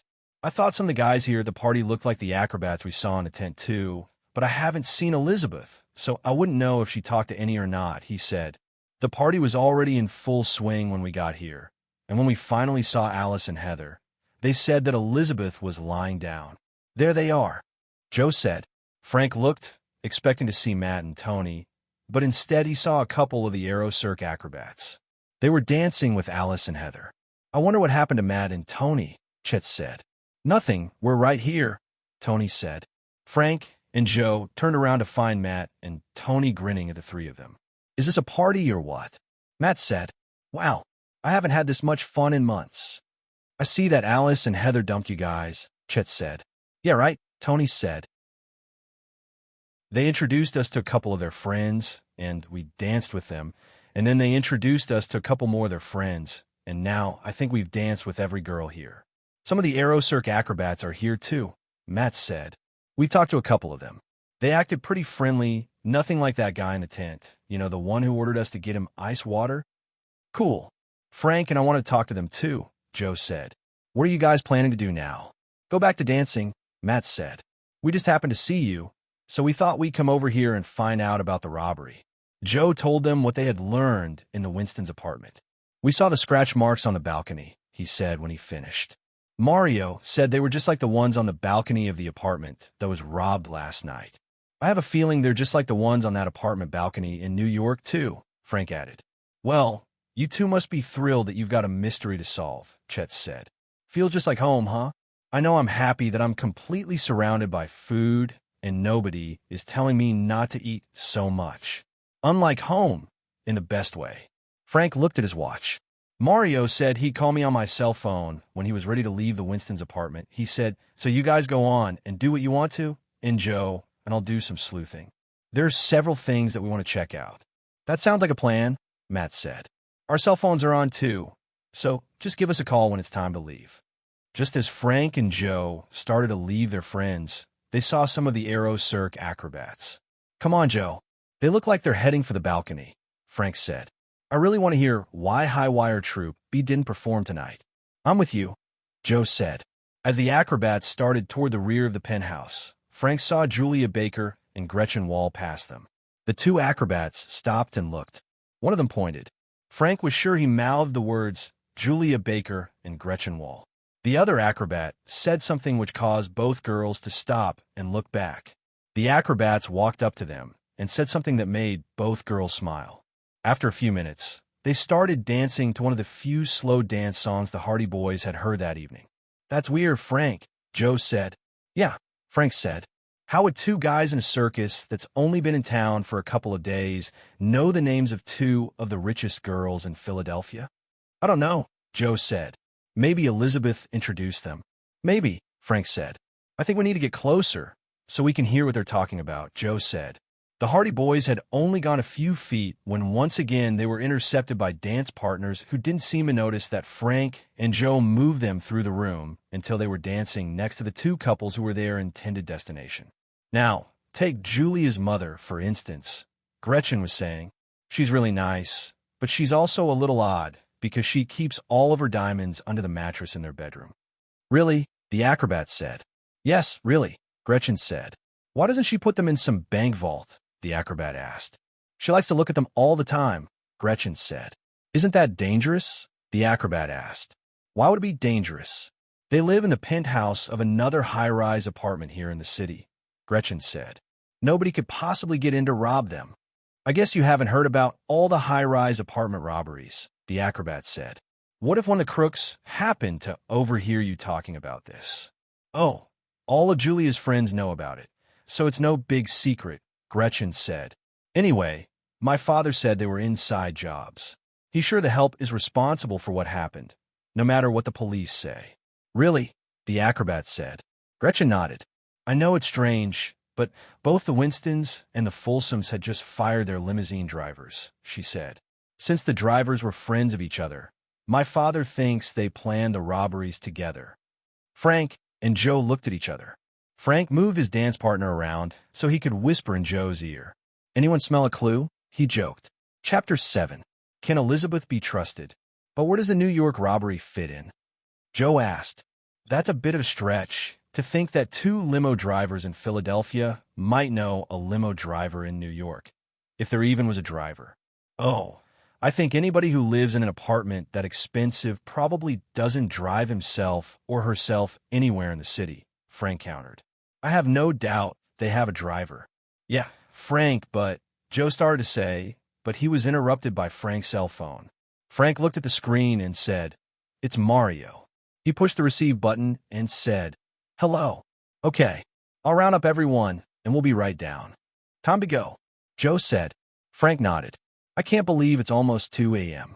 Let's find the guys and head out, he said. I'm getting a headache, but I also want to tell Mario what we just overheard. Hey, we were wondering where you were. Frank and Joe turned to see Alice and Heather. Neither one of you has danced with me, Alice said. She started moving to the music. This is one of my favorites. Come on, Joe. Detective Zetterella just called, Alice, and we have to leave, Joe said. I promise I'll dance with you next time. Call him back and tell him the party is just starting, Alice said. One of us can take you home. Well, that sounds great, but Detective Zetterella's expecting our help in solving this robbery, Frank said. There are some things we need to talk to him about. Alice and Heather both looked disappointed, but Heather said, Okay, but on one condition. What's that? Joe asked. You told me at the stadium that you'd like to see historic Philadelphia, Heather said. So tomorrow afternoon you have to let me and Alice take you on a tour. Well, I'm not sure that Frank started to say. But Joe stopped him with, That's a great idea. He took out a piece of paper, wrote down the Zetterella's address, and handed it to Heather. This will be fun. I like showing friends our city's history, Heather said. We'll pick you up at noon, so we can have lunch at this little restaurant downtown that's a favorite of ours. And then we'll take a tour of the historic district. We'll be ready, Frank said, but lunch is on us.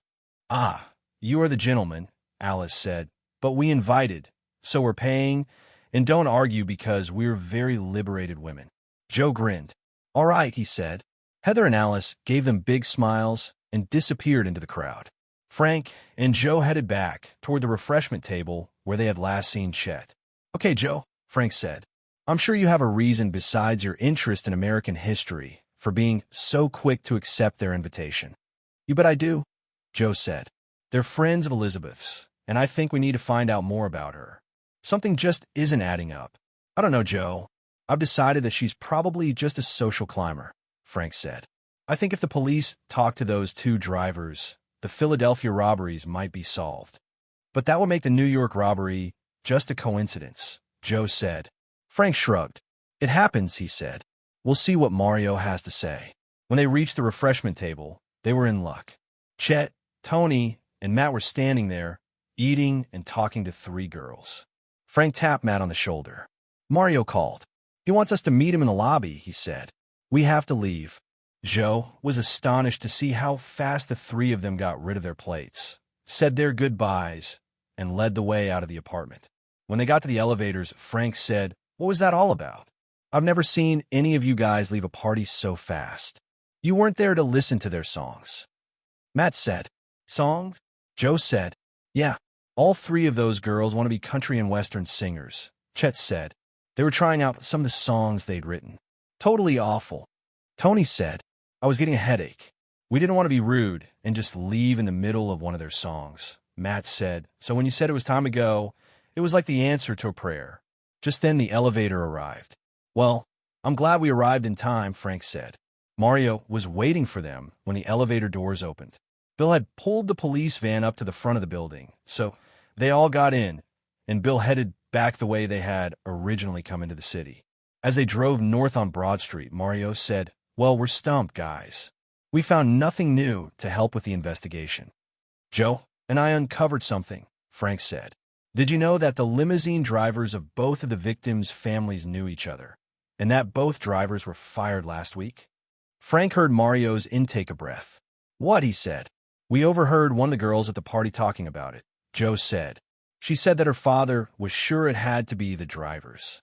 Mario got out his cell phone, punched in a number, and in a few seconds said, Juana, are you still at the Winstons? Good. I want you to find out about their limousine driver. He and the Folsom's driver may be friends. They were both also fired last week. There could be some connection. Okay. Yes. Call me when you get through. I don't care what time it is. He quickly hung up. For a while, Mario seemed lost in his thoughts, so Frank and Joe didn't disturb him. But when they left the Philadelphia city limits, Mario spoke up. Well, how was the party? Matt started telling him what an incredible apartment the Von Battenbergs had. Chet followed with a detailed account of all the food that had been available, and Tony recited the names, addresses, and telephone numbers of close to 50 girls who were there. He'd written them all on scraps of paper. They just kept giving them to me, Tony said, stuffing the papers back in his pocket. I told them I didn't live in Philadelphia, but that didn't seem to matter. They said that the next time I was in town, I should give them a call, and they'd tell me where the best parties were. Wow, I should have been dancing more, Matt said. I was too busy checking out the apartment design. I'm going to be an architect. Heather and Alice want to show us historic Philadelphia tomorrow, Joe said. They're picking us up at noon. Not me. I'm not getting up until the middle of the afternoon, Chet said. I've already seen the Liberty Bell. Well, I haven't, but I'll catch it next time, Tony said. I don't want to fall asleep at AeroCirque. I guess I won't go either, Matt said. There's nothing more embarrassing than being a fifth wheel. It's not a date, Matt. It's just a walking tour of downtown Philadelphia, Joe said. You're more than welcome. I think Heather and Alice were expecting all of us to go. Well, I hope they won't be disappointed, but I think I'll pass, Matt said. Frank didn't press the issue. Joe made him realize that his initial suspicions about Elizabeth might have been on target. If it were just the four of them, Heather and Alice might open up with some details about her that would answer some of their questions. The restaurant Heather and Alice took the Hardy Boys to was so tiny that it only held about 20 people. It was down a narrow street, almost an alley off Chestnut Street. It was called Betsy Ross's Kitchen. My parents have had a standing reservation for this day every month for years, but I told them I wanted to take the famous Hardy Boys, so they agreed to wait until next month to eat here, Alice said. After you've eaten your meal, you'll realize what a sacrifice my parents made for you. Even though it's in the middle of all the things that tourists see, very few tourists know about it, Heather added. And even if they did, they're usually not here long enough to get a reservation. When the waiter came, Frank suggested that Alice and Heather order for them. When the meal came, both Frank and Joe pronounced it absolutely remarkable. When they had finished their desserts, Alice looked at her watch and said, Well, we need to start the walking tour. I just remembered a doctor's appointment I have later this afternoon. She shrugged. Sorry, that's okay, Joe said. He folded his napkin and laid it on the table. Are you sure you won't let us pay for this? I'm positive, Heather said. My father has an account here. It's taken care of. The four of them exited the restaurant and walked back up to Chestnut Street. Over the next hour, they visited the Liberty Bell, Independence Hall, and Old City Hall. At Carpenter's Hall, Alice said, This is where John Adams, Patrick Henry, George Washington, and the other delegates formed the First Continental Congress in 1774. You could say this is where America began, Heather added. It gives me goosebumps just thinking about it. Last night at AeroCirque and later at Elizabeth's party, Joe thought Heather and Alice never once struck him as being interested in anything but having a good time. For the next hour, though, they gave Frank and Joe more information about American history, or at least Philadelphia's part in it, than they often got in some of their classes at school. It was interesting. After stopping for a few minutes at the Philadelphia Visitor Center, they continued on to the Betsy Ross house. From there, they stopped at Benjamin Franklin's gravesite to pay tribute to him. This is great, Joe said. Frank and I had never been to Philadelphia before. I find that hard to believe, Heather said. Me too, Frank agreed. We've been to almost every place else in the world. I'm also glad that Philadelphia has a mystery for you to solve, Alice said. How's it going? Mario had already left for the office by the time we got up this morning. Joe said, so we don't know if there have been any new developments. Frank was amazed that neither he nor Joe had mentioned Elizabeth von Battenberg to Heather and Alice yet. They were having such a pleasant time that he had forgotten to do it, but just as he was about to broach the subject, he stopped and looked down the street. Is that Elizabeth? He asked. Joe, Heather, and Alice turned in the direction Frank was looking. It looks like her to me, Joe said. Who's that she's with? Looks like some of the acrobats from Aerocirque Troupe D, Alice said. When neither Alice nor Heather said anything else, Frank said, Do you want to go say hello? No, Heather said. Frank and Joe gave her a surprised look. We're having too much fun, and she's with someone anyway, Alice said. Do you mind if we don't? No, not at all. But I thought the three of you were friends, Frank said. Heather took in a deep breath and let it out. We've never really been friends, she said. Elizabeth came to our school last year, and she was fun because she had lots of good stories about life among Europe's lesser royalty. Europe's lesser royalty? Joe said. Alice nodded.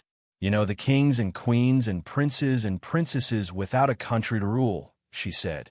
Elizabeth's family hasn't been in power for hundreds of years, and even when they were in power, they only ruled over a small part of Germany. But it's still interesting to hear about. But lately she's been acting kind of weird, Heather said. I think it started when her father put together Aerocirque and brought it over for its American tour. It did.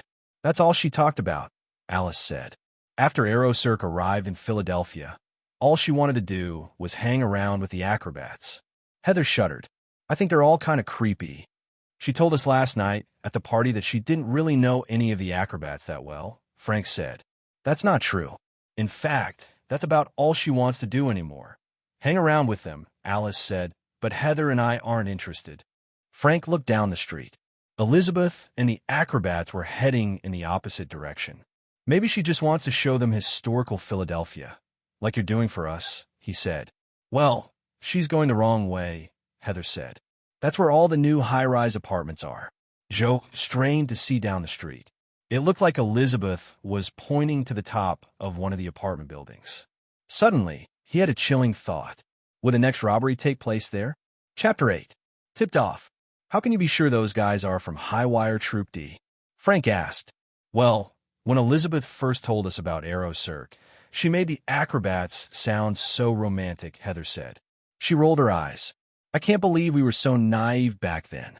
She had pictures of them in her room, and one night when we had a sleepover, she showed us tapes of their practices in Europe, Alice added. Her father had filmed them according to their speciality, and we just sort of got to know them. On tape, they did look handsome and muscular, Heather said, but in real life, well, they're mostly real creeps. Joe looked at Heather and Alice. Will we see you at tonight's performance? He asked.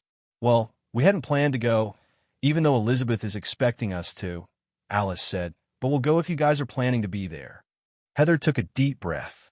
We were actually planning to break off our friendship with Elizabeth today, she said, but I guess we can stand her one more night. We'll make sure you're not alone with her, Frank said. We won't let you out of our sight. Frank Hardy, I plan to hold you to that, Alice said. When Heather and Alice dropped Frank and Joe off at the Zetterella's house, Chet, Matt, and Tony were just having breakfast. I haven't felt this great since. I don't know when, Matt said. This is the life. Are you too hungry? Gina asked as she piled more pancakes on Chet's plate. No, we had a really great lunch at Betsy Ross's kitchen, Frank said, looking at Chet. We'll probably wait until dinner to eat again. Well, if you get hungry before that, just say something, and I'll fix it for you, Gina said. She gave them all a big smile. I haven't felt this happy since our boys were home. She shook her head. I'm sure that probably sounds silly to you, but I enjoyed being a mother more than I ever enjoyed stocks. Stocks, Joe said. Gina nodded. When Mario and I met, I worked for one of the big brokerage houses downtown, she said. I was making a lot of money buying and selling stock for my clients.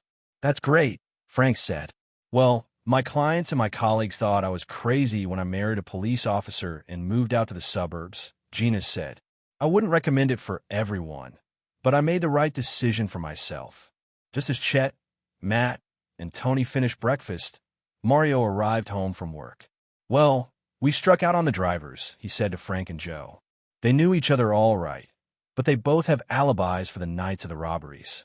And frankly, after what I heard from the officers who talked to them, the two men are closer to being saints than crooks.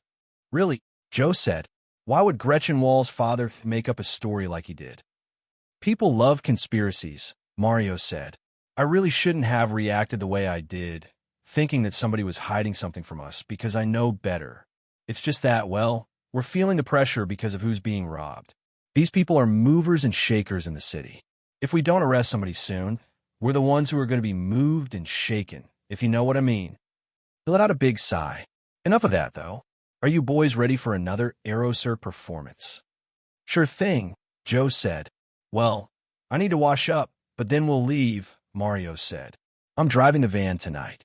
Bill pulled another detail. Everyone was waiting in the police van when Mario finished getting ready. Frank made sure he had the front passenger seat, because there were some things that he wanted to ask Mario on the way to the stadium. Joe was in the seat behind him. When they were finally on Highway 611 headed north to the stadium, the time seemed right to Frank to start questioning. What do you know about Baron von Badenburg and his daughter? What do you mean? Mario said. Are they really as wealthy as everyone thinks they are? Frank asked. What are you getting at? Mario said. Joe leaned forward. Elizabeth seems fascinated by all the money her friends have. She talks about it constantly, he said. If her father were really as wealthy as everyone thinks, would she be doing that? Maybe rich people like to talk about their money, Mario said. You're really asking the wrong person. Well, it's not so much that she's just talking about it, Mario. It's the way she's talking, Frank said. She sounds almost envious, as if she wants what she doesn't have. I don't know how we could find out without checking the von Badenburg's bank accounts, Mario said. And at this point, I can't think of a reason why a judge would let me do that. Frank leaned back. Yeah, I can't either, he said. Judges don't consider hunches as solid evidence, Joe added. And that's about all it is at this point. Tell me about it, Mario said. They rode the rest of the way to the stadium in silence. But Frank's mind was mulling over all of the suspicions that were developing in his head. He was trying to get them in some kind of order. Joe was doing the same. It was weird how it all worked, too. Since he had been around mysteries all his life, certain events, certain things that people said worked their way into his subconscious where they mingled together. Then, all at once, something that hadn't made sense suddenly did make sense, and he was onto a possible solution to the crime. He knew that that's what was happening to him now, and probably to Frank, too. He sensed it wouldn't be long until they cracked this case. Mario parked the police van right at gate 42 and motioned to one of the police officers who was helping with crowd control. Everything okay? He asked. Yes, sir, but every seat in the house is taken, the police officer said. That Baron von Badenburg is going to be richer than he already is. Frank and Joe looked at each other. I think you, and I must be in the minority, thinking that they don't have as much money as everyone thinks they do, Frank whispered. Joe nodded. When they got to their seats, Elizabeth, Heather, and Alice were already there. But Joe noticed that Baron von Badenburg was conspicuously absent. Where's your father tonight? Frank asked Elizabeth. Oh, he's around, just checking on the last-minute details, Elizabeth said. Why? We just wanted to compliment him on Aerosur, Joe said. He motioned to the crowd. I don't mean to sound crass, but this is bringing in a lot of money. Well, not as much as you might think, Elizabeth said. The expenses are huge. Acrobats, helicopters, pilots, stadium fees, insurance. She shook her head. He'll be lucky if he breaks even. Elizabeth suddenly looked away as if she was thinking of something else, so neither Frank nor Joe continued the discussion. After several minutes of chit-chat with Heather and Alice, who Frank thought must be great actresses considering that they didn't really want to be with Elizabeth, the public address system crackled. An announcer said, We wish to apologize, but Highwire Troop D will not be performing tonight. Joe felt as though somebody had slugged him. He looked over at Frank and nodded. Heather and Alice gave me and Joe a tour of historic Philadelphia this afternoon, Frank said. And just as we were leaving, we thought we saw you. Elizabeth blinked, gave Heather and Alice a funny look, then turned back to Frank. Well, yes, I was doing the same thing for some of the acrobats, she said. They're interested in American history, too.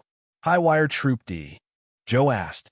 It was clear to Frank that Elizabeth was getting uncomfortable.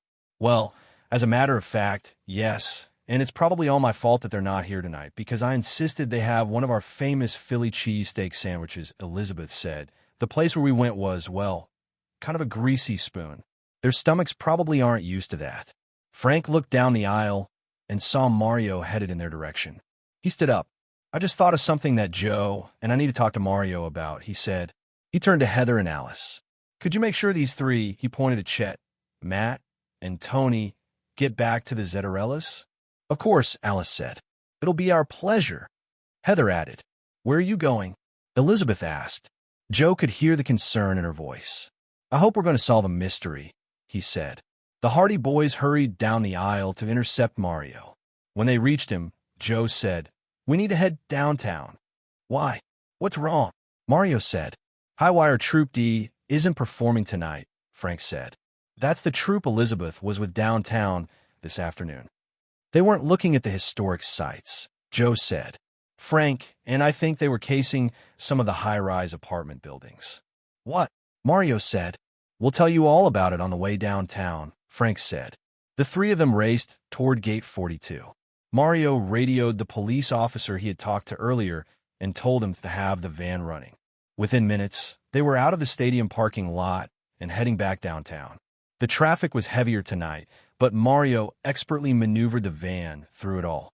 When they finally reached downtown, Mario said, Do you remember exactly where you were when you saw the acrobats looking up at the high-rise apartments? I think so, Frank said. Wasn't it just past Benjamin Franklin's grave? Joe said. Yes, it was Joe, you're right, Frank said. Hurry, we don't have much time. Mario made a couple of turns, drove back north for several blocks, then said, Does this look familiar? Frank and Joe stuck their heads out the van's windows and scanned the skyline. Over there, Joe said. I'm sure of it. I think he's right, Mario, Frank agreed. Let's head down that street. Mario made a U-turn and headed toward a couple of high-rise apartment buildings that were across the street from each other. A half block away, he parked the van and the three of them got out. Do you have any binoculars? Joe asked. As a matter of fact, I do, Mario said. Did you see something suspicious? Not yet, Joe said. Mario handed him the binoculars, and Joe looked at the top apartments on the high-rise to his left. Joe, wrong one, Frank said. I think there's something hanging from the railing of one of those balconies on the other apartment building. Joe moved the binoculars toward where Frank was pointing. You're right, he said. Here, Mario, take a look. Mario adjusted the binoculars and looked. I see a grappling hook. There's a long rope dangling from it. Mario handed the binoculars back to Joe. Count the floors. I'm calling for backup. If we're lucky, we've got a robbery in progress. After Mario was off the phone, he said, I don't want to wait. I'll need your help, boys, but I want you to stay behind me until I know exactly what's happening, okay? Okay, Frank said. We've done this before, we understand. With Mario leading the way, they raced toward the entrance to the apartment building. Mario showed the doorman his identification. I think there's a robbery taking place on the 47th floor, he said. We need to impossible, the doorman said, interrupting and moving to block their way. This building has the best security in the city, and there's no way. This time Mario interrupted with, If you don't move right now and show me the elevator to the 47th floor, then I'll take you downtown and bust you for impeding this investigation. Yes, sir, the doorman said, but I honestly, show us the elevator, Mario shouted. When they reached the bank of elevators that would take them to the 47th floor, Mario said, Do these elevators open into the foyers of the apartments? No, sir, the doorman said. They open into hallways. There are 4 apartments on each floor. Are any of the tenants inside their apartments on that floor? Mario asked. No, sir, the doorman said. They're all at the Aero Cirque show. Joe nodded at Frank. That figures, he said. Let me have your pass key, Mario said. The doorman reluctantly handed it to him. I'm only supposed to use this in an emergency, he said. This is an emergency, Frank said. In just a few minutes, this place is going to be covered with police officers, Mario said, so you need to be prepared. Yes, sir, the doorman said. The elevator arrived in seconds, and soon Mario, Frank, and Joe were on the 47th floor. They carefully stepped out into the corridor. There are 2 apartments on each side of the building, Mario said. The rope was dangling from the balcony of one of the apartments on the street side. That means it's either 4701 or 4702, Joe said. Let's try 4701 first, but we need to be very careful, Mario said. Make sure you guys stay behind me. Using the pass key, Mario slowly opened the door to 4701. Police, he shouted. Stay where you are. After they had waited in silence for several seconds, Joe said, It looks like it's 4702. The plush carpet of the corridor masked their footsteps as they hurried toward the next apartment. Mario inserted the pass key and slowly opened the door. There was no one in the second apartment either. I have a feeling that the rope dangling from the balcony means the thieves had to leave in a hurry, Frank said. Joe nodded. Which means that somebody tipped them off that we were coming, he said. Chapter 9. Undercover. As Mario, Frank, and Joe headed toward the balcony, Mario said, Would you care to venture a guess as to who's behind this? I have a feeling it's all connected to some of the acrobats in Aerocirque, Frank said. Maybe it's not just some of them, Frank, Joe said. It could be all of them. I think I agree with Joe. Frank, Mario said. That would be a major crime operation, but I guess it would make sense, given that each night there's a troupe of acrobats that don't perform, Frank said. Well, we know now that we were right about what made all those scratches on the balconies, Joe said. That grappling hook and that rope are pretty much a dead giveaway. Mario nodded. The evidence technicians will check everything out, he said, but I doubt if there's anything here that will tie Aerocirque to the robberies. While we're waiting for them, let me tell you about another one of my theories, Frank said. He pointed to the apartment building across the street. I think that somehow the thieves shoot the rope from the top of an apartment building across the street and tightrope walk to the empty apartment. That's a little far-fetched, isn't it, Frank? Mario said. Wouldn't people see them? Think about it, Mario. Who goes around looking up in the sky all the time? Frank said, People are so busy hurrying to wherever it is they're going that they seldom look around, much less up. Anyway, the thieves do it at night. That makes it less likely they'll be seen. Frank's theory makes a lot of sense, Mario, Joe said. Well, I guess that means you still believe they reached the top of the other apartment building by helicopter, Mario said. Maybe not the apartment building itself, but a building nearby, Frank said. Just look around you. There are helicopters flying all over the night skies of Philadelphia. Police, radio, and television personnel, doctors. People don't pay attention anymore. If they happen to hear a helicopter that's a little louder than usual, they probably just think something's going on nearby, Joe added. Unfortunately, people don't want to get involved in anything that doesn't immediately concern them anymore, so they ignore it.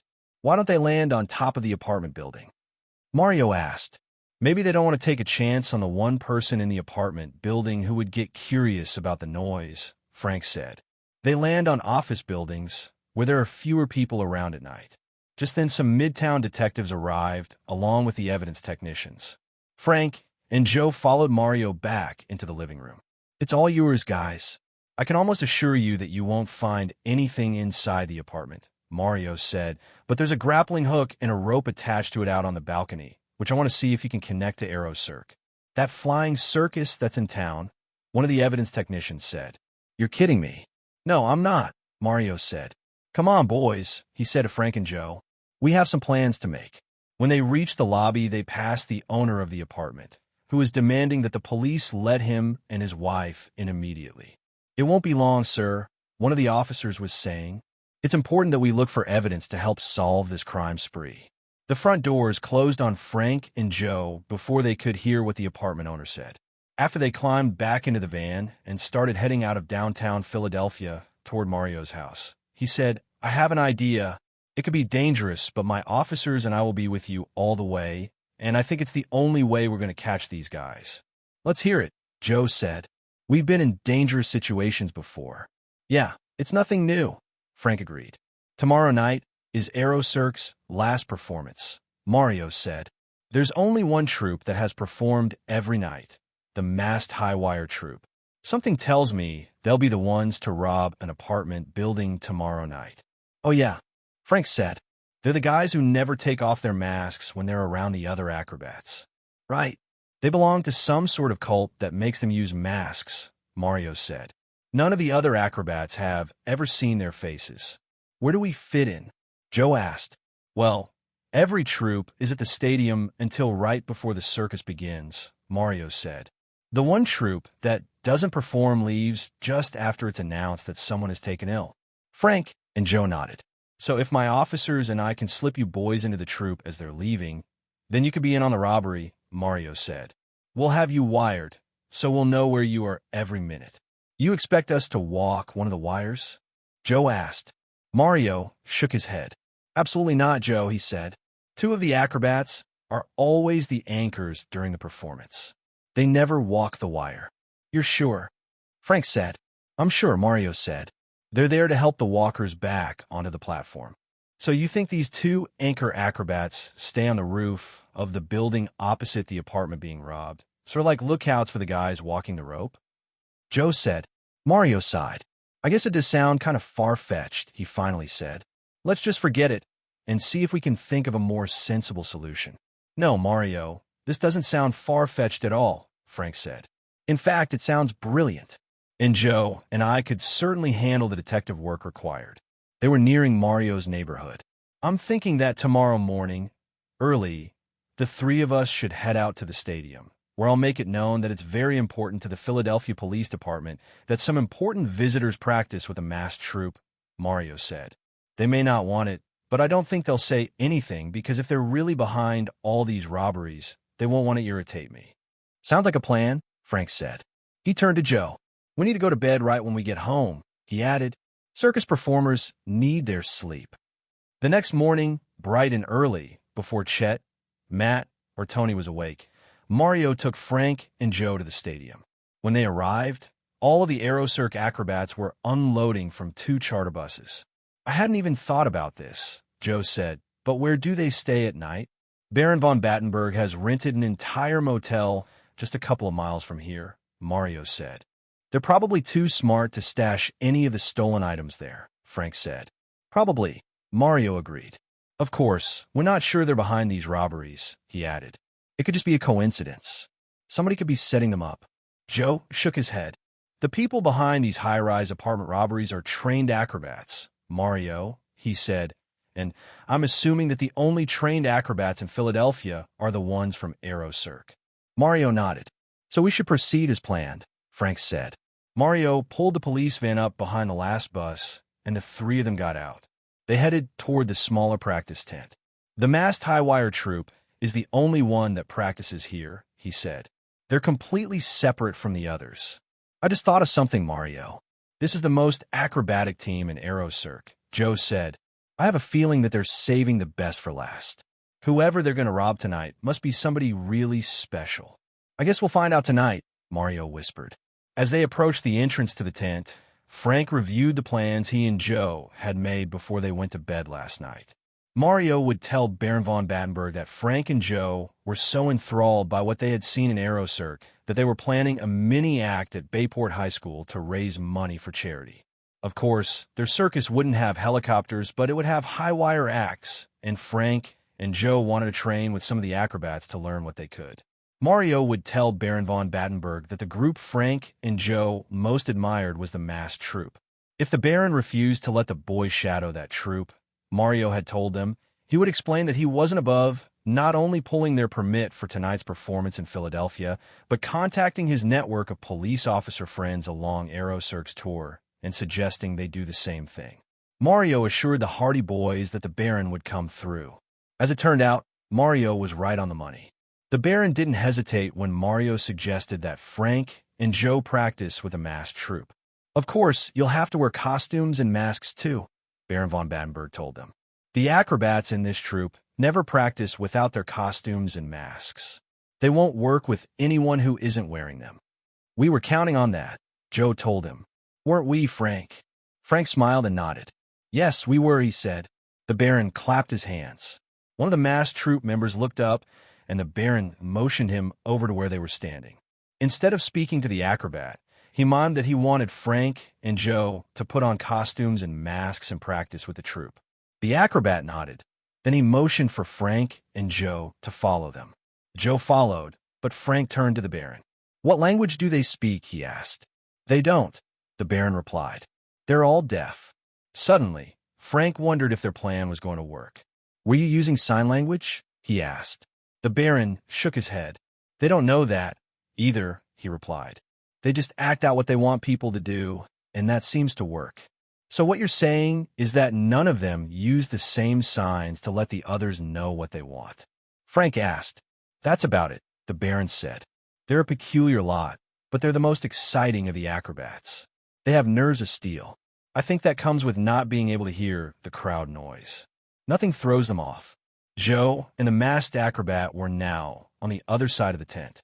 They had stopped, and the acrobat was motioning for Frank to hurry. "Thanks very much again," Frank said.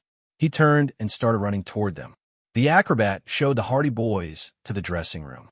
He mumbled that he would be by in a few minutes to pick them up. Frank and Joe quickly found costumes and masks exactly like the ones the rest of the masked troupe were wearing. When they were dressed, the boys went outside the tent to the practice ring used by the masked troupe. The first acrobat had already communicated why Frank and Joe were there, and the Hardy Boys were pleasantly surprised that all of the acrobats were willing to show them what they did on the high wire. For the rest of the morning, Frank and Joe practiced their act. They started just 2 feet off the ground, so that when they fell, they usually landed on their feet. Gradually, the wires were raised, and by the time the wires were 10 feet high, the Hardy Boys were almost gliding from platform to platform. The anchors mimed that the Hardy Boys should join their troupe. Frank and Joe did their best to tell them that they'd have to think about it. At lunch, the Hardy Boys ate alone. Each member of the troupe went off by himself, possibly so they could remove their masks to eat without anyone seeing their faces. During the afternoon, Frank and Joe stayed on the platform, and the wires got higher and higher. Around 4 o'clock, when the day's practice concluded, the Hardy Boys felt that they would be able to implement their plan. Frank and Joe managed to slip away from the rest of the acrobats as they headed for the dressing room. They met Mario at the police van. "We're set," Joe said. "We'll point out the 2 anchors to your men. If they can hold them until Joe and I have left in the helicopters with the rest of the team," Frank said, "we should be able to pull this off." "Actually, I'm still wondering if this is a good idea," Mario said. "It's dangerous." Joe shook his head. "Frank and I really got to know these guys today, Mario," he said. "We especially studied the mannerisms of the anchors, and since they don't talk to each other, there's nothing to give us away." Frank nodded. "Don't worry, Mario," he said. "We can pull this off. Tonight, this crime spree will be over." Chapter 10. High Wire Act. Frank and Joe quickly jumped into the police van unobserved. "What now?" Joe asked. "We wait," Mario said. "One of my officers will radio me when they abduct the 2 anchors, and that'll be your signal to slip back into the tent to join the troupe." Mario left the van running, which allowed cooler air to circulate. Because of the tinted windows, it was possible for the Hardy Boys to move around inside, unnoticed by anyone who walked by. "I need to put this wire on you, Frank," Mario said. He took a small black object out of a box. "The latest thing," he said. "It looks like a light switch plate," Joe said. Mario nodded. "You wear it on your leg," he said. "It has an adhesive that sticks to the skin but pulls off easily." "Good," Frank said. "I can't stand those bandages that hurt more coming off than what they were healing." "You won't feel a thing when this is removed," Mario said, "and there's very little chance that it'll be discovered." "That's important," Joe said. Mario nodded. "This will be our only communication with you," he said, "and you'll have to figure out a way to tell us where you are without the other acrobats seeing you." Frank nodded. "They might wonder why we start talking to ourselves all of a sudden," he said. "The masks won't hide the movement of our mouths." "Exactly," Mario said. "I have men stationed all along the routes downtown, so we should be able to keep the helicopter in sight, but once downtown, I don't want my officers to be so visible that we'll scare the acrobats off. It'll be up to you, Frank, to guide us to the right apartment building." Suddenly, Mario's radio crackled. "I'm listening," he said. Mario nodded, then added, "They're going in." To Frank and Joe, he said, "It's time." He opened the van door, stuck his head out, and pronounced the coast clear. Frank and Joe jumped out and quickly entered the tent. Frank could see that the rest of the troop was over near the opposite entrance. One of the masked acrobats saw them and motioned angrily for them to hurry up. "Oh, I hope we're not going to have to explain our absence in sign language," Joe whispered. "I'm not quite sure how far I can get." Fortunately, they didn't have to worry. When they finally reached the rest of the masked troop, Baron von Battenberg entered the tent, and all the acrobats turned their attention to him. Just then, on the opposite side of the building, a speaker began to play loud music. Frank and Joe looked at each other.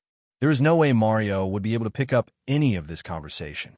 "The Philadelphia Arms is our target building," Baron von Battenberg said. "It opened last year and is home to some of the city's wealthiest residents." One of the acrobats mimed something to the Baron which Frank didn't understand, but which the Baron obviously did. "There will only be 4 of you tonight, Pete," the Baron said. "You and Serge and the 2 anchors." The Hardy Boys looked at each other. These mimes must be able to read lips. Another acrobat mimed a question which Joe thought he understood. "I've decided that we're not going to cancel any of the acts tonight because I think the police are getting suspicious," Baron von Battenberg said. "No one will notice that 4 of you are gone. The rest of the troop will take up the slack, I'm sure." The acrobats all nodded. "Good," Baron von Battenberg said. Joe shot Frank a quick glance. He was actually stunned that they had been right all along about who the crooks were. Frank breathed a sigh of relief when Pete and Serge motioned for the Hardy Boys to follow them. "It's working," he thought. "They think we're the regular anchors." Just outside the entrance to the tent, a black helicopter was waiting for them. They all bent over to avoid the whirling blades and quickly ran for the chopper. At the door, Pete and Serge stopped so Frank and Joe could get into the back seat. Then the 2 acrobats climbed in after them. "Good. We won't be the first ones out," Joe whispered to Frank. "As long as we just do whatever Pete and Serge do, we should be okay." "I hope you're right," Frank said. The helicopter lifted off and headed toward downtown Philadelphia. Frank was astounded at how noisy it was inside the helicopter. Once again, he was sure that Mario wouldn't be able to hear anything he tried to tell him. He'd just have to wait until they landed to check in. Out one of the small rear windows, Frank thought he recognized some of the landmarks he remembered seeing when they were driving back and forth with Mario. He was sure they were following Highway 611 toward downtown Philadelphia. That was good, he knew, since Mario had his officer stationed along the route. Frank only hoped they knew which helicopter the Hardy Boys were in. Just in the few minutes they had been in the air, Frank had already counted 6 other helicopters crowding the night sky. It's clear why nobody would be suspicious of a helicopter flying over their apartment building, Frank thought. Most people have probably tuned them out. Up ahead through the front windshield, Joe could see the skyscrapers of downtown Philadelphia. He thought he recognized the 2 apartment buildings that had already been burgled. He didn't know which one of the remaining buildings was the Philadelphia Arms. Joe knew that many American cities had worked hard to revitalize their downtown areas, and that bringing people back there to live was a major part of what city leaders hoped to accomplish. If he and Frank could do their part to help put an end to these high-rise burglaries, then that migration would continue. Frank leaned forward. They had reached the first skyscraper at the edge of the city's downtown area, and the pilot slowed down. As they passed over the other buildings, it seemed they were only a few feet from their tops. Frank was sure they'd be landing soon. Below, Joe could see some of the historical landmarks they had visited the day before. He shook his head in amazement. When they had taken their tour of Philadelphia's historical district, he remembered looking up once and seeing a police helicopter flying over. Little did he know that within 24 hours, he himself would be in a helicopter with a couple of acrobatic criminals flying over the same area. Suddenly, the helicopter wasn't moving, but was instead hovering just a few feet over a building. Frank nudged Joe. "This is the one," he whispered. "From here on out, we have to play everything by ear." "I know," Joe whispered back.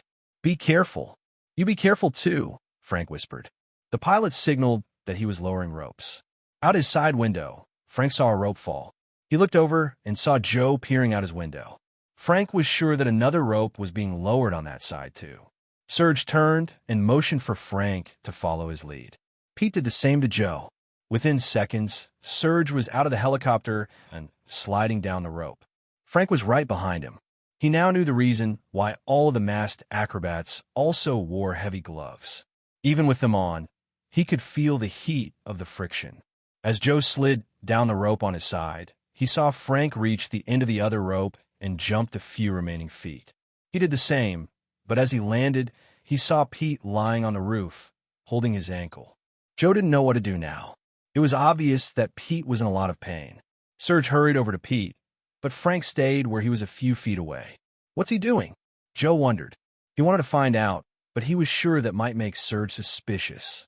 He stayed where he was, so that if Serge mimed for him to help with Pete, he'd be right there. Above them, the helicopter was flying away into the night sky. Serge looked up at Joe and mimed that he needed help to carry Pete across the roof. Quickly, Joe made himself available. He grabbed Pete under one arm, and Serge grabbed him under the other. As they propped Pete up against a wall, Joe glanced over and saw that Frank's back was to them. He hoped that his brother was trying to reach Mario and tell him where they were so that he and his officers would be able to catch the acrobats in the act of robbing the apartment. Serge did what he could to make Pete comfortable, then looked around for Frank. Joe was glad that Frank had evidently finished with his directions and was walking toward them. At first, Frank had been grateful for what had happened to Pete, but when he landed, he'd felt the wire jar loose and fall through his pants to the roof. The adhesive hadn't held. In the darkness, he couldn't see where it had landed, and he knew he could only spend so much time looking for it or Serge would get suspicious. Now how will Mario know where we are? He wondered. How would this affect the operation? Just as Frank reached them, Serge mimed that he wanted Joe to go pick up a black bag that lay where Pete had fallen. Joe remembered seeing it when he landed, but it hadn't registered that it was something that Pete had been carrying. He hurried across the roof, picked up the black canvas bag, which was heavier than it looked, then took it back over to Serge. Serge opened the bag, felt around, then nodded that everything was okay. Good, Joe thought. It was important that the operation not be abandoned. Frank felt the same way, but somehow he had to figure out a way to contact Mario. He wasn't exactly sure what was in the black bag, but he was sure it had something to do with how the acrobats made it across to the apartment being robbed. With Pete out of commission, that meant that Serge would be the only one to do the job, but that would still work. Even if Mario and his officers only caught one thief in the act, that would be enough, especially since Serge would probably implicate the others. Pete was in no condition to do anything to them, Frank decided, even if he and Joe contacted Mario in front of him. Serge picked up the black canvas bag and motioned for Frank and Joe to follow him to the edge of the roof. When they got there, Serge pointed to a balcony across the street, mimed that was the apartment they were going to rob, then opened the canvas bag. The Hardy boys were stunned by what happened next. Serge pulled out what looked like the small shoulder-held missile launcher. He quickly aimed it toward the balcony, pushed a button, and with a whoosh sound, a grappling hook and rope shot across to the target. The hook grabbed the metal railing and held fast. Next, Serge attached the launcher to a metal pipe coming from the roof. He pushed another button and the rope tightened. What happened next stunned the Hardy boys. Serge mimed that it was Frank and Joe who were going to walk the wire. Frank mimed that he and Joe were anchors and that Serge should walk the wire. Serge shook his head. Joe thought quickly. With all the training they had gotten yesterday, he thought that he and Frank could do it, but just the thought that this rope was now probably 50 or more stories off the ground, instead of just a few feet, sent chills through him. But he had little choice. He mimed to Serge that they would do it. Frank had already decided that there was no way out, so he was glad that Joe was okay with it. If they were going to catch these crooks, they couldn't abandon the operation now. Thanks to years of training by their father, he and Joe both had nerves of steel when it came to things like this, so he was sure they could pull it off. In fact, a plan was already beginning to form in his head. When they reached the apartment, they'd call Mario. Serge handed Joe a piece of paper and a small red clip. There was enough light on the top of the building that Joe could tell that the paper showed how to disarm the apartment security system. From what Joe could tell, there was a small circuitry box on the balcony doors. All they had to do was attach the red clip, and that would somehow confuse the system. Joe was amazed at how high-tech this operation was. Serge motioned for them to hurry. Frank looked at Joe, nodded, then stepped out onto the high wire. Joe was right behind him. Slowly, they felt their way. There was no wind tonight, for which they were thankful. One of the real acrobats might have been able to adjust to that, but neither Frank nor Joe was sure they could have. When he was a few feet from the edge of the building, Frank felt a sense of euphoria. He had grown up with the belief that he and his brother could accomplish anything they attempted, and he had to agree that walking a high wire from one skyscraper to another in downtown Philadelphia at night was one of the most daring things he had ever done. What also pushed him along was the thought that once they reached the balcony, disarmed the security system, and entered the apartment, he could use the telephone there to call Mario. When Frank finally reached the balcony, he jumped off the rope onto the deck. Joe was right behind him. Frank told Joe about losing the radio. "I knew you had lost something," Joe said. He took a deep breath. "Well, we're here, and I'm ready for this operation to end. So let's override this security system and call Mario." "Sounds like a plan to me," Frank agreed. They headed toward the doors that would take them into the apartment. Suddenly, Joe stopped. "Oh, we got problems," he said. "What's wrong?" Frank asked. Joe showed him the sheet of paper that Serge had given him. "This plan is for a different security system, Frank," Joe said. He looked closely at the small label on the door. "The owners installed a new security system today. That means if we try to break in, an alarm will sound, and we'll be caught," Frank said. "Exactly," Joe said. "Serge and Pete will see what's happening, and they'll escape. If they're not on the roof for Mario and his officers to find, it'll just be our word against theirs, and we'll be back where we started." Just then, Frank looked up to see Mario's face staring at him through the French doors. Chapter 11. A Change of Plans. Quickly, Mario unlocked the French doors, and the Hardy boys slipped inside the dark apartment, removing their masks. Joe could barely make out Bill and some other uniformed officers just beyond him. "Are you boys all right?" Mario said. Frank thought it was strange that Mario hadn't asked why he and Joe were on the balcony instead of the other acrobats, but he nodded, then explained everything that had happened since they left the stadium. "But how did you know where to find us?" "It was so noisy in the helicopter that I thought it would be impossible for you to hear anything I said. And then when we jumped onto the roof, I lost the radio, and I never did locate it. My officers on the ground had you in sight all the way," Mario said. "Well, we're glad you're here," Joe said. But Frank wasn't so sure. Something wasn't adding up. "The alarm system isn't the one on the piece of paper Serge gave us," Joe said. "We knew that if we tried to break in, an alarm would sound. We didn't want that to happen," Frank added, "because we were sure it would alert Serge and Pete, and they'd escape." Mario nodded. "Good thinking," he said. "What now?" Bill asked Mario. Mario looked at Frank and Joe. Were you planning to walk the rope back across and tell the acrobats what the problem was?" he said. "Well, that's what we were planning to do before you showed up," Joe said, "but I'm not quite sure I like the idea of tempting fate a second time." "I can understand that. I really can, boys," Mario said. "But would you be willing to do it to help bring this case to a close?" Frank looked over at Joe. "This isn't the first dangerous situation we've ever been in, so let's do it," he said. He turned back to Mario. "We're committed to solving this case, so we'll do whatever is necessary to catch the thieves." "They may not believe you," Mario said. "We're prepared for that," Frank said. "In my head, I'm already trying to figure out how to mime our story." "I just thought of something," Joe said. "We never did talk about what happens after they've robbed the apartment." "They probably hoist the loot in a helicopter," Frank said. "That makes sense," Joe said. "What's the plan now, Mario?" Frank asked. "Serge and Pete aren't doing anything on that roof, except maybe trespassing. So how are we going to work this?" "If you can take your time walking the rope, that'll give me and my officers enough lead time to make it over to the roof of that building," Mario said.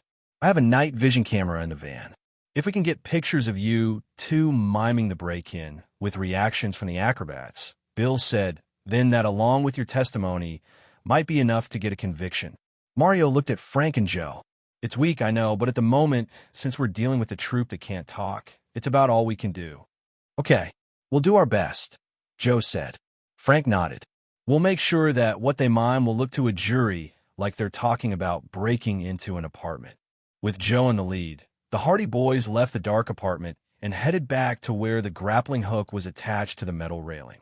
"I'm really impressed at how easily Mario and his officers found just the right apartment, Joe," Frank said. They're either really good or really lucky. I know, Joe said. He looked over toward the roof. I don't see either Serge or Pete, but maybe they're just in the shadows. Anyway, they probably wouldn't be hanging over the sides of the building while we were robbing the apartment, because people might notice them. Right, Frank said. They probably have a pretty good idea of how long this takes, and they could just be resting until they think it's time for us to come back. Joe looked over at his brother. I just thought of something else, Frank, he said. How are we going to get off that roof? Well, I really do think that loose rope hanging from the balcony yesterday was just a backup plan, Frank said. He scanned the skies. I'd say they normally escape the same way they arrived, by helicopter, although I don't see one hovering around. It probably hasn't been long enough. Well, I'm going to start miming my story now, Joe said. He leaned over the railing and started shrugging, to indicate that there was a problem and that he and Frank didn't know what to do. Frank joined him.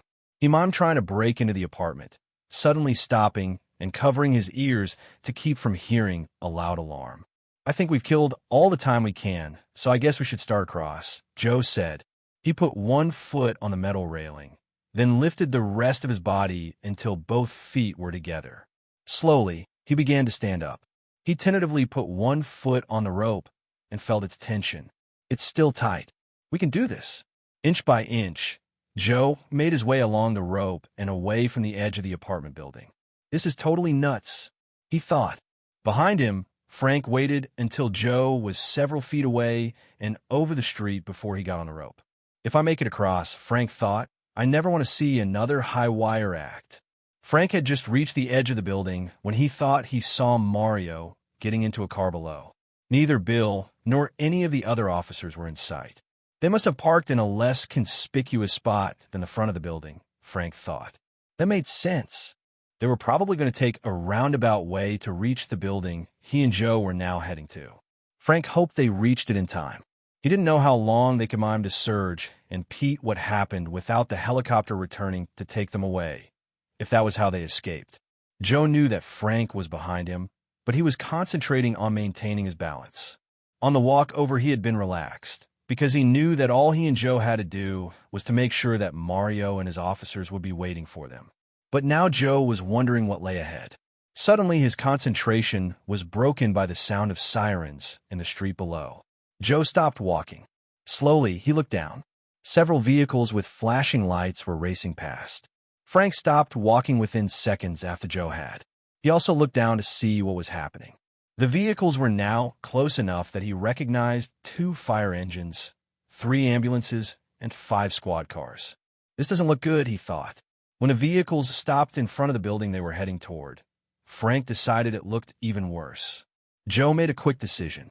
Even though they were closer to the building they had just come from, they had to do what they could to stop the Aerosur crime spree. He resumed walking toward where he hoped Serge and Pete were waiting. Joe could only hope that the confusion on the street wouldn't delay Mario and his officers. If he and Frank hurried, they might get to the acrobats in time, mime their story, and trust that Mario would get it on film. Way to go, Joe, Frank thought as he watched Joe pick up his pace across the rope. If they were going to bring everyone associated with this crime spree to justice, there was no turning back. Just then a police helicopter swooped dangerously close to the Hardy Boys, causing enough air turbulence that both Frank and Joe lost their balance. Joe managed to fall on his seat, where he balanced for a couple of seconds, then straddled the rope, but Frank was frantically hanging on by his hands.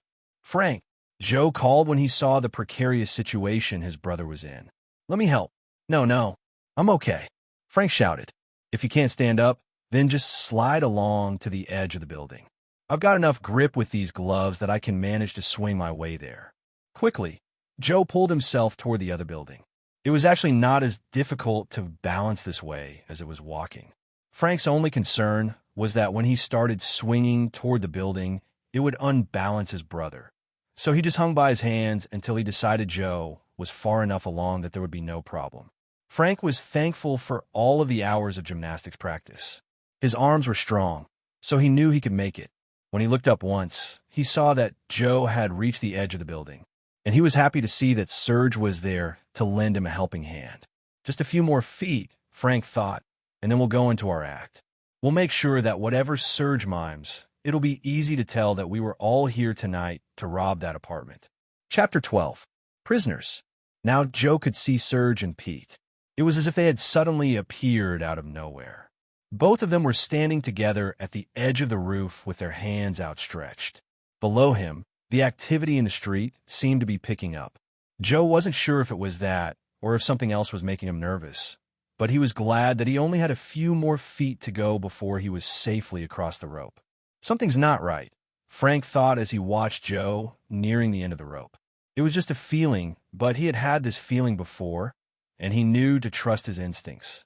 Just then another helicopter swooped by. It all happened so fast that Frank didn't get a good look at it. It was all he could do to hang on to the rope. Still, he had seen enough of it in his peripheral vision to know that it wasn't a police helicopter. Frank felt a prickling on his skin. If it was the Aerocirc helicopter, he and Joe would really have to work fast to make sure they gave Mario and his officers what they needed before they swooped in and arrested the two acrobats. Up ahead, Joe had reached the end of the rope and was taking Serge's hand, but then Frank saw something he couldn't quite understand. Serge seemed to jerk Joe off the rope, and within seconds all three had disappeared from sight. Did something happen on the roof? Frank wondered. Had one of the acrobats spotted Mario and his officers? Had they pulled Joe down for his protection? Slowly, Frank slid his hand along the rope. Now another helicopter swooped overhead. Or was it the one he had just seen? Frank had always prided himself on being able to stay focused, but now, with the wind disturbance the helicopter had created, the confusion on the street below, and his wondering what was actually happening on the roof, Frank felt himself starting to spiral out of control.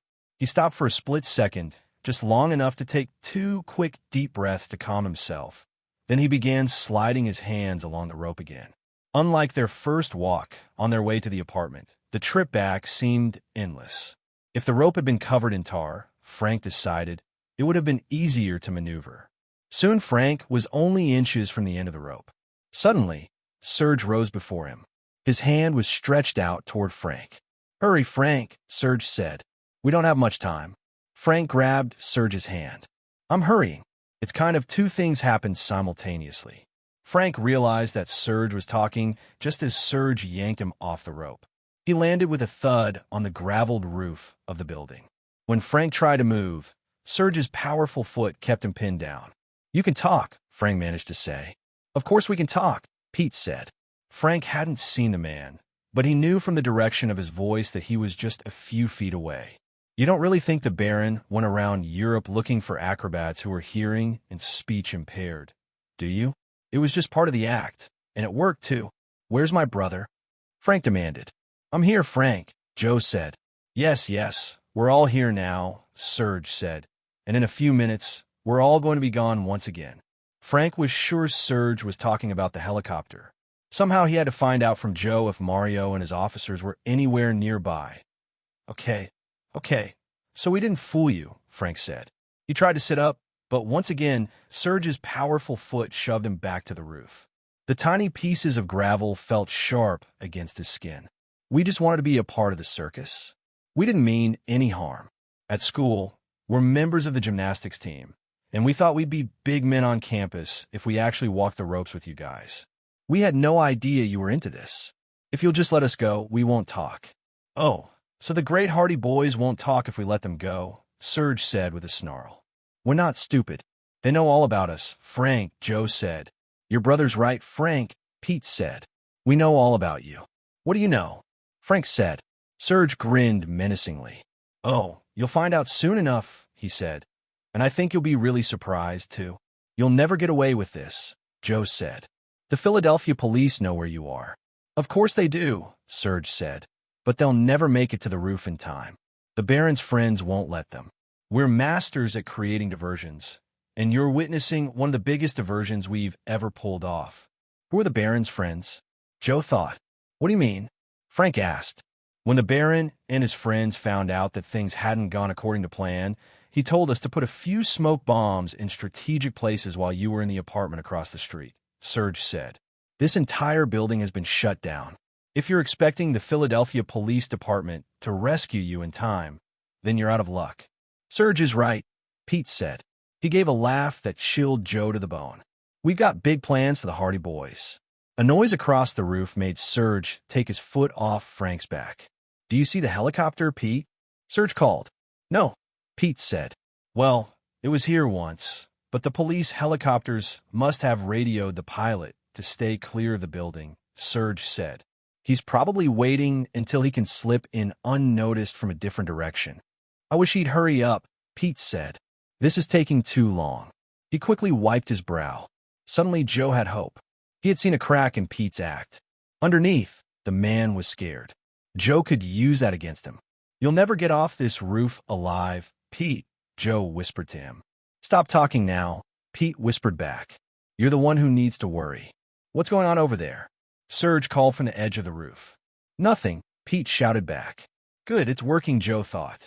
Pete could just as easily have told Serge what he had said, but the fact that he chose not to meant he was leaving his options open. He was keeping secrets. If Joe could put more chinks in the man's armor, he might be able to save himself and Frank. Frank suddenly heard the noise of banging on metal. It sounded as though it was coming from the door that allowed access to the roof. He needed to signal Joe that it was time for action. Well, Joe, I guess these guys have beaten us after all, he shouted. We should have been smarter than to think we could outwit them. Across the roof, Joe heard Frank's words loud and clear, and he knew exactly what they meant. They had used them many times before to disarm their captors and to take them off guard for just enough time so the Hardy Boys could act. You're right, Frank, Joe shouted back. What were we thinking? You weren't thinking, Serge said. That's the problem. No, here's the problem, Frank said as he grabbed hold of Serge's legs and pulled him down to the roof. At the same time, Joe grabbed Pete from behind and pinned him against one of the air conditioning ducts. Pete was initially taken by surprise, so Joe had the upper hand for the first few minutes of the struggle, but soon Pete's superior strength began to make the difference. Still, Joe thought, if he could just keep Pete down long enough for Mario and his men to break down the door to the roof, he'd win.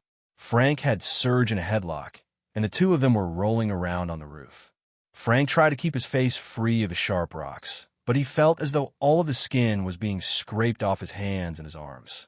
Joe had his back pressed against Pete to pin him to the air conditioning duct. His heels were anchored against a metal pipe, and he was pushing with all his might, but he was quickly losing the battle. The banging against the roof door was getting louder, and Joe was just sure that Mario and his officers would break through any minute. If he could just hold on a little longer. Suddenly, Frank saw the helicopter slowly descending toward the roof. As the wind from the blades began whipping up the small rocks on the roof, one struck him in the eye, causing a natural reflex to cover it with his hand. Just as he did, Serge took advantage to gain the upper hand. He managed to yank Frank up and get one of his powerful arms around Frank's neck. Frank tried to struggle, but it was useless, and his left eye was gushing tears. The pilot lowered a rope from the hovering craft, and Serge tied it under Frank's arms. He gave the pilot the signal to pull Frank into the craft. Joe watched as his brother was slowly pulled into the hovering helicopter. With Serge now free to help Pete, Joe knew that all was lost. Okay, he said. He quickly stood up and raised his hands. Joe could still hear the banging on the roof door, but he knew now that he and Frank would be long gone when Mario and his officers finally broke through. Chapter 13. Betrayed. Joe was right.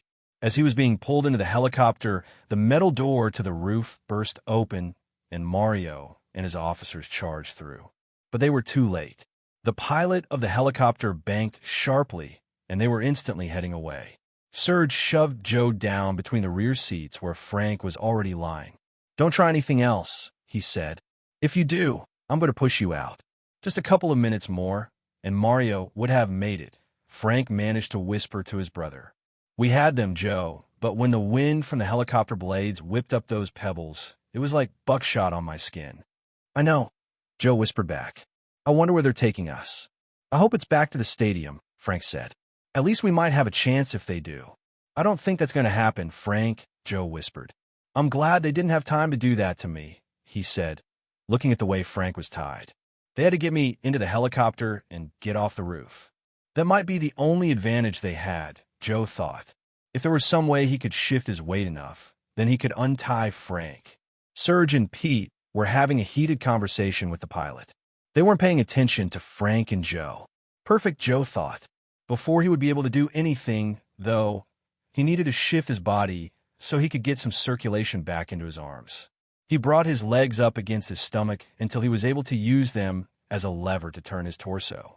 He could feel the blood slowly returning to his extremities. "What's going on back there?" Serge demanded. He was leaning over his seat, looking at the Hardy Boys. "Nothing. One of my feet was asleep. I just moved it, that's all," Joe said. He suddenly decided he'd try something. "I want to sit up." "Then sit up," Serge said. Frank thought he detected disgust in the man's voice. Something had happened in the last few minutes, he was sure. He wondered if it had to do with the conversation that he and the pilot had just had. Joe struggled to right himself and was finally able to grab the back of his seat and pull himself into it.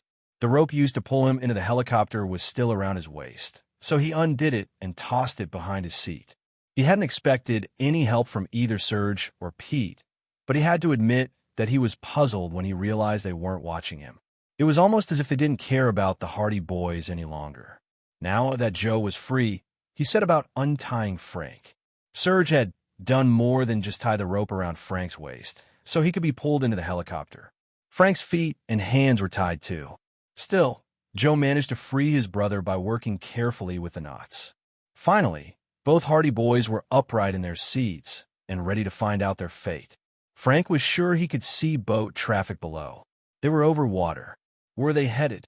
Just then Joe felt the helicopter bank, and he knew they were starting to descend. Within minutes, they had landed. "We're going to get in that panel truck over there," Serge said. "Don't try anything. If it hadn't been for the Baron's daughter, you'd already be at the bottom of the Atlantic." Frank shuddered. He realized now that they had actually flown out of Philadelphia, across New Jersey, and over the Atlantic, but that evidently Elizabeth had radioed the pilot at the last minute to bring the Hardy Boys back. He couldn't imagine why, but he was glad. He was sure that Serge and Pete would have enjoyed shoving them out of the helicopter into the ocean below. "I've already untied my brother," Joe said brazenly. "I thought that would make it faster for us after we landed." Serge gave him a funny look, but didn't say anything. The Hardy Boys followed Serge and Pete out of the helicopter and then ran, bent over to avoid the whirling blades, toward the panel truck. There were a couple of men waiting for them in the back, but they said nothing as Serge and Pete and the Hardy Boys jumped inside. When they were all in, one of the men shut the sliding door, and they were enveloped in total darkness. The panel truck sped away, leaving Frank to wonder where in the world they were headed. They had escaped a watery death by moments, so he didn't believe they had been saved only to die some other way. But with criminals like the Aerocert gang, no one could be sure of anything. Joe could tell from his speed and from the way the panel truck was riding that they were now on an expressway. Where they were headed, though, he could only guess. Frank figured they had been the panel truck for about 30 minutes when they exited the expressway, stopped, then slowly made their way along surface streets. Then the vehicle dipped down as though they were headed into a tunnel of some kind. Once again, he had a strange feeling in his stomach, as though maybe they had been saved from the ocean only to be subjected to something even more horrendous. Joe had just shifted a little so he could lean over and whisper to Frank when the panel truck finally stopped. One of the men said, "We're going to blindfold you and tie your hands now, so don't try anything." "Okay," Frank said. "Okay," Joe repeated. This wasn't the time to try to escape, Frank decided. What he was hoping was that their captors would lock him and Joe together in a room somewhere so they could make plans. Once the Hardy Boys were blindfolded, the sliding side door of the panel truck opened.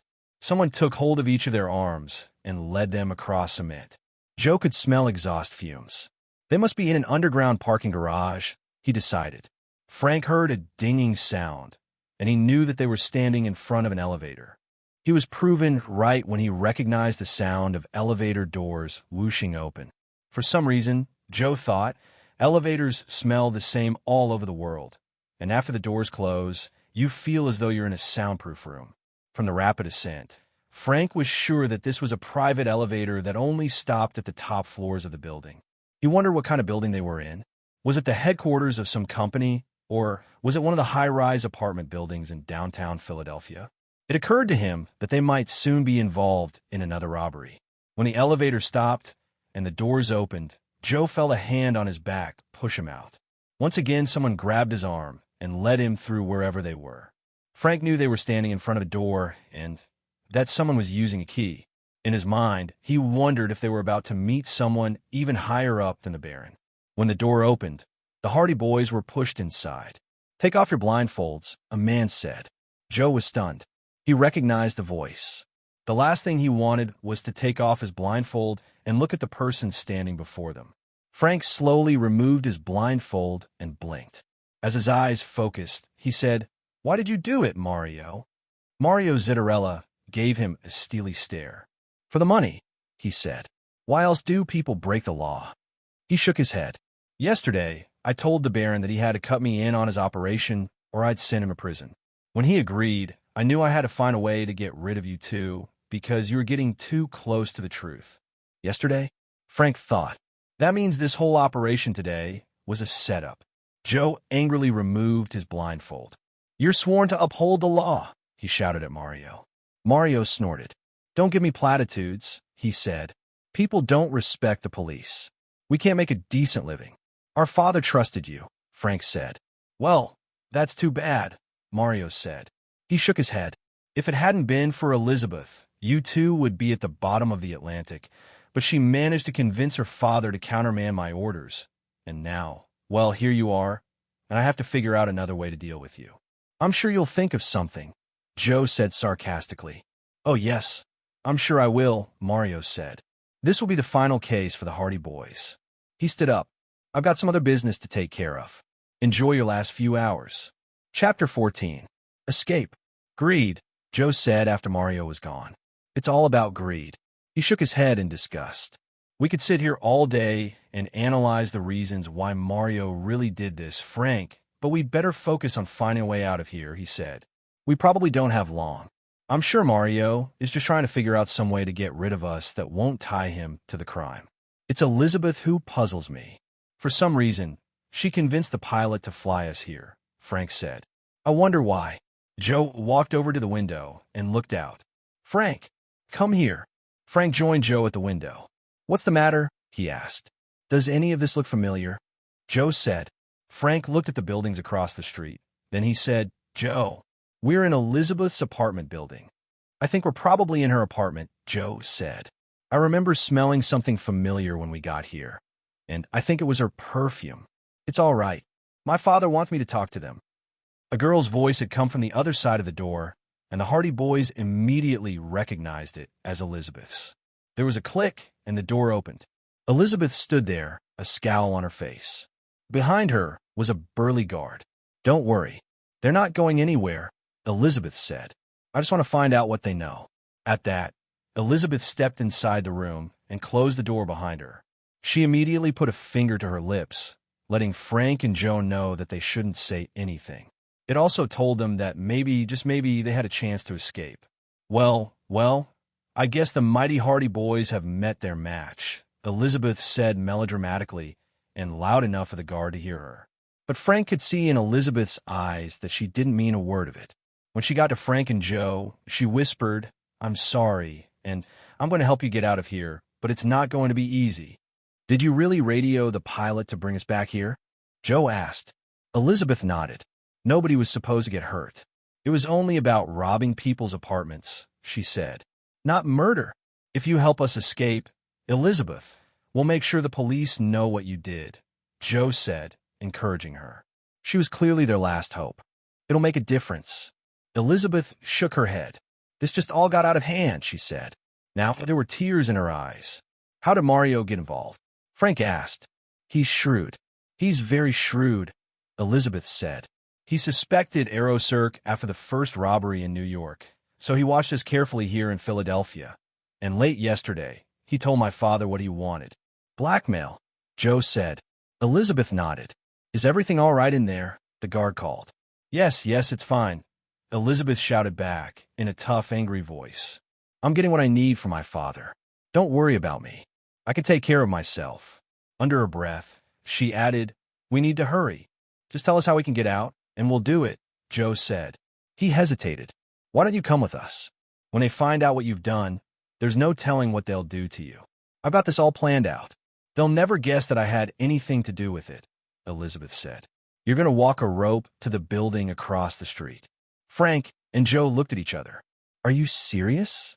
Joe said, That's your plan? You did it once, and there's no reason why you can't do it again, Elizabeth said. It's the only way out. There are guards everywhere, but they'll never suspect this. Why wouldn't they? Frank said, You said it yourself. We did it once, so why wouldn't we do it again? That's just the point. I overheard Mario talking to my father. He didn't think you'd make it across the first time, Elizabeth said. When you did, he was sure you'd fall the second time. I don't think anyone will expect you to try a third time. When we saw Mario here, I just didn't want to believe that the whole thing was a setup, Frank said. It's just too evil. Mario thought it would be an easy way to get rid of you without anyone suspecting the truth, Elizabeth said. He was sure that the daring Hardy Boys would go along with it, thinking it was the only way to make sure the Aerocirque acrobats were caught so the robberies would stop. Mario gave us a little black wire to communicate with him so that he would know which apartment was going to be robbed.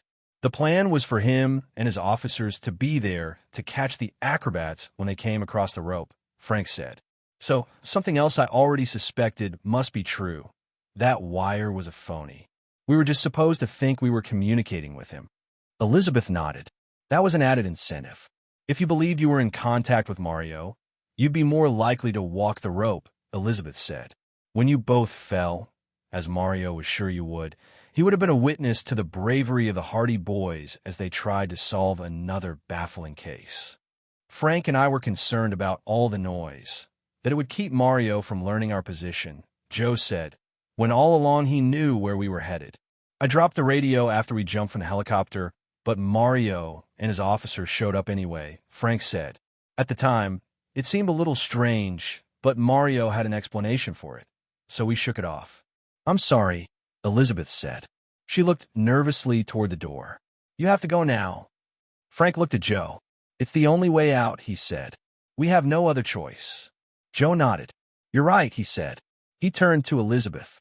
Serge used a small rocket launcher to get the rope to the other building, he told her.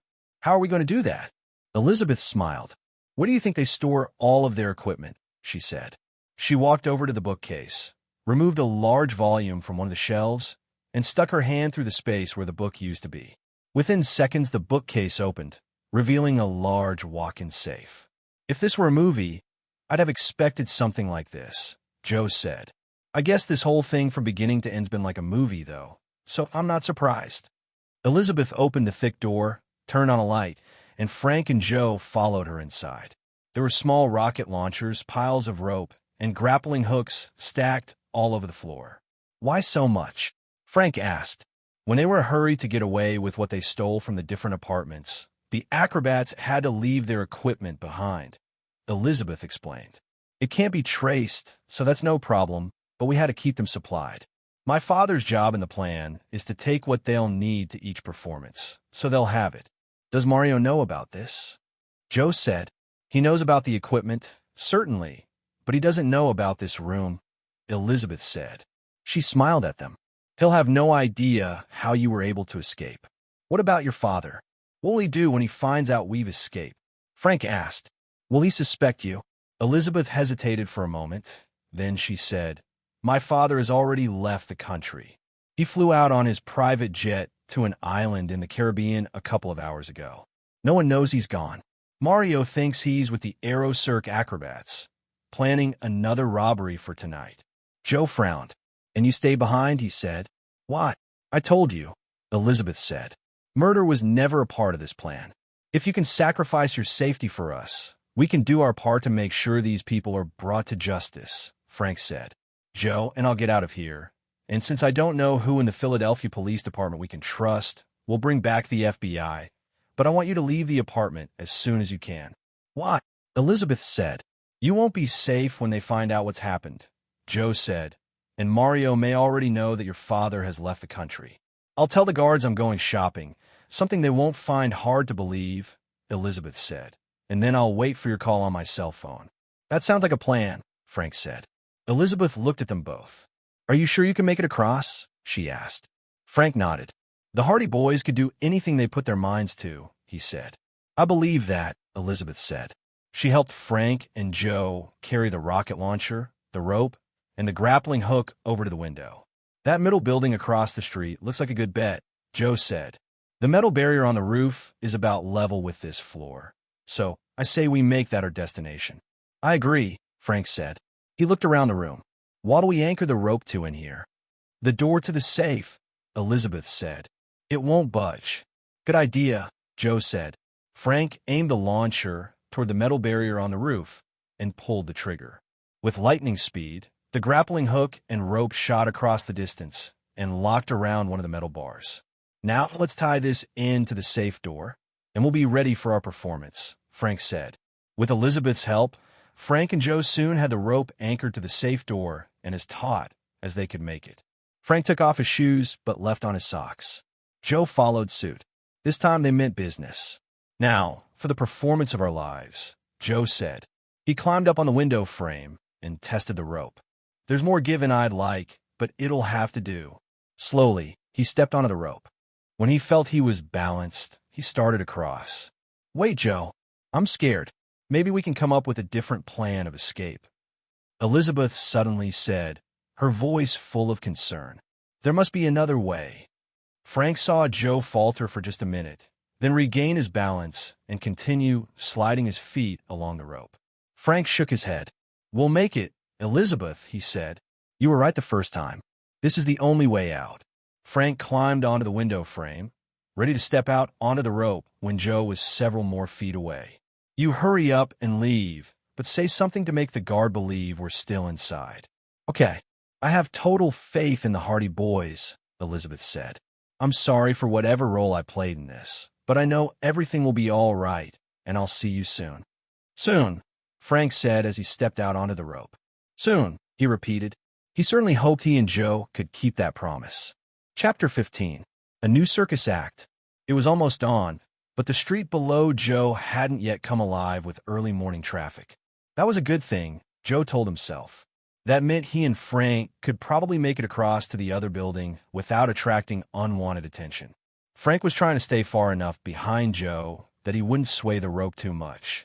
It wasn't as taut as it should be, he knew, and he was hoping that the rope wasn't pulling loose from the door of the safe. Just a few more feet, Joe thought, and he'd be at the next building. At first, when he thought about what he and Frank were doing, he was amazed and just a little bit, frightened, but he was able to stay calm by reminding himself that this was similar to some of the things he and Frank did in gymnastics when they were training for competition. In fact, just a couple of weeks ago during one of the sessions, their coach had brought in a friend of his who was on the United States Olympic Committee, and the man had told Joe that if he kept at it, he could make the team in 2008. Just the memory of that fired him up with enough adrenaline to keep going. Frank was glad that Joe was almost to the building. When his brother finally reached the metal barrier, Frank was prepared to speed up his trip across. He thought he could move just a little faster once he was the only one on the rope. Suddenly, Frank heard a commotion behind him. He was sure it was coming from the room they had just left. He couldn't look around because he might lose his balance. But something inside his head told him that he needed to move faster, even if it made Joe's trip less steady. He was sure that his brother would compensate in some way. Hurry, Frank, Elizabeth screamed. Hurry, Joe had heard Elizabeth's piercing scream at Frank, but the rest of what she said was muffled, and he was sure that somebody had his hand around her mouth to keep her from saying anything else. He slid his feet faster along the rope. It was getting harder to balance because the rope now had more slack in it. Just then, the rope lost all of its tautness, but at the last minute, Joe grabbed the side of the building and started pulling himself onto the roof. Moments earlier, Frank knew someone had discovered that they had escaped, and he was certain that Elizabeth was doing her best to make sure they still made it across. But given the slack in the rope, he was sure, too, that it would be a losing battle. Frank could see that Joe had made it across and was now on the roof, so he no longer had to worry about upsetting his brother's balance. But could he manage to? Suddenly, Frank was in free fall. Someone had cut the rope loose. At the last minute, Frank grabbed hold of the rope and was soon flying toward the building across the street. In seconds, he slammed against the bricks. The impact nearly jarred him loose from the rope, but somehow he managed to hang on. Frank! Frank! Frank slowly raised his head. Among the stars he was still seeing, he could also make out Joe's face. "You'll have to climb up the side of the building, but you can do it," Joe called down. "Just pretend we're at camp, and you're climbing those wooden walls on the obstacle course." Joe had no doubt that physically Frank could make it. His brother was tough. The thing that worried him was that he had seen Mario's angry face in the window across the street. There was no telling what he was planning for them now. Just thinking about the possibilities scared Joe. Their father had told them before that the most dangerous criminals are always good men and women who suddenly turn bad. Often, at the end of their short crime spree, when they realize what a mess they've made of their once exemplary lives, they simply lose all perspective and commit crimes more heinous than those of career criminals. Frank's arm muscles were beginning to burn, but he knew he was making progress. The salt from his perspiration was getting in his eyes, making it almost impossible for him to see, but he thought he could count 5 more floors between him and the top of the building. Now it would be a race against time. He was positive that Mario was on his way over, hoping to capture him and Joe again before they could do any more damage to his short criminal career. Only 2 more floors, Frank thought as he used a shoulder to try to wipe the perspiration from his eyes. Above him, he could hear Joe shouting encouragement. "Make yourself think you're back at Bayport High School," Frank told himself. "You're in competition, and Joe and our parents are cheering you on." For just a minute that helped, but then he experienced one of the worst muscle cramps in his arms that he had ever had. Taking a minor rest, he started to lose hope. "I'm not going to make it," he thought. Just then a window opened. "Young man, just what do you think you're doing?" Frank looked toward the window. Well, I'm trying to reach the top of this building, ma'am," he managed to say. "You see, my brother's waiting for me, and when I get up there, we're going to go get the FBI." "A likely story," the woman said. "Anyway, the roof door is locked, and the superintendent has the one key, and he's gone for the day." "What do you suggest, then?" Frank asked her. He couldn't believe that he was hanging several stories above a Philadelphia street, having a weird conversation with this elderly lady. "Well, if you're just one of those teenagers who likes to pretend he's a comic book character and climb up the side of a building, then I'll let you in, but you're going to have to turn yourselves in to the authorities and take your punishment," the woman said. "If you're a criminal, then you'll just have to find your own way off the roof." Frank wasn't quite sure how much longer he could hang on, but he thought the elderly woman's faulty logic was a little funny, and it helped him keep going. "I'm one of those goofy teenagers," he managed to say. "It would be great if you could let me and my brother in." The woman stood aside. "Tell your brother to climb down, then," she said. Frank looked up. He could tell that Joe had been watching him. "Climb down," he said. "I'll explain later." With that, he swung his body inside the window, put his feet on the floor, and stood up. "Thank you, ma'am," he said. Joe started down the rope. He had no idea what was going on, but he was sure it wasn't a trap, or Frank would never have gone into the apartment. When Joe reached the window, Frank was there to pull him inside. Joe then reached back outside, jerked on the rope, and pulled it and the grappling hook into the apartment. "I didn't want to leave any evidence," he said. "Wise," Frank said. He turned to the woman. "This is Louise Schuster, Joe. She tries to help wayward teenagers. And I told her you and I were really wayward." "That's right, young man," Louise said. "I've set a lot of young people straight in my time." Joe was sure she was probably close to 100 years old. "Yes, my brother and I are really wayward, and we appreciate you setting us straight," he said. "The door to the roof was locked, so that's why Louise let us in here," Frank said. "I promised her we'd turn ourselves in, so I've already called the FBI." Over tea and cookies, Louise told Frank and Joe a shortened version of the complete story of her life. Neither of the Hardy Boys was sure how much of it was true, but it still made for an interesting way to pass the time until the FBI arrived. Once Frank was sure the commotion he heard outside Louise's apartment was Mario and his officers coming for them, but it turned out not to be. Evidently, none of them had seen him, and Joe climbed into Louise's window. They were now probably thinking that they had the Hardy Boys trapped on the roof. Within about 20 minutes, 2 FBI agents arrived. Frank and Joe motioned the agents away from Louise and gave the man and woman a quick summary of what had happened. Then they both agreed to go to FBI headquarters in downtown Philadelphia to fill in the rest of the blanks about Aero Cirque and Mario Zettarella.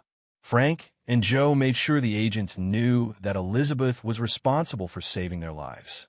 "Thank you again, Louise," Frank said, turning back toward the elderly woman. "You two try to stay out of trouble now," Louise told them. "We'll do our best," Joe said. By that evening, Mario, two of his officers, and all of the Aero Cirque acrobats had been arrested. Elizabeth was being held too, but one of the agents said he was sure the judge would look kindly on how much she had helped Frank and Joe. Chet, driving the Hardy Boys van, arrived at FBI headquarters with Matt and Tony. Frank and Joe met them at the curb. Chet slid over, and Frank climbed behind the wheel. "I'm ready to get back to Bayport," Frank said. He grinned at Joe. "I'm tired of the circus life." As they headed out of Philadelphia, Joe told them all that had happened during the last few hours. "I felt really sorry for Gina," Matt said. Mario rushed in, told her that he had to go on a case out of the country, and started packing his suitcase. "It wasn't long after that the FBI arrived," Tony said. "We did our best to console Gina, because she was in hysterics when she found out, but one of her sisters came and took her to her house." As they crossed into New Jersey, Matt said, "I just thought of something. We're having a student council meeting Monday to try to figure out some way to make a lot of money for some badly needed school projects, and I think I have a really great idea." "What?" Joe asked. "You and Frank can perform your high wire acts in the gym," Matt said. "We'll charge, and it'll raise a fortune." Frank and Joe looked at each other and smirked. "Well, I guess we were a pretty good act," Joe said. "I mean, we're still here to tell about it." Frank grinned. "Actually, I decided to retire from the circus," he said, "but this sounds like it's for a good cause, so I guess retirement could wait a few days." "We'll need a name for your act, though," Tony said. He thought for a few minutes. "It has to be good. Something like the Magnificent Hardys or the Flying H Brothers. But better. We could call the show Hardy Cirque," Chet said. "It'll be an annual event." "That's it." "Hey, who knows?" Matt said. "If you get tired of solving mysteries, you could join a real circus." "Nah, this is a one-time thing," Frank said. "We'll do it for Bayport High School one last time." "Agreed," Joe said, smiling. "Then it's back to the usual for us. You know, just performing other death-defying stunts, going undercover, and fighting huge criminals." With a laugh, Joe playfully punched his brother on the arm.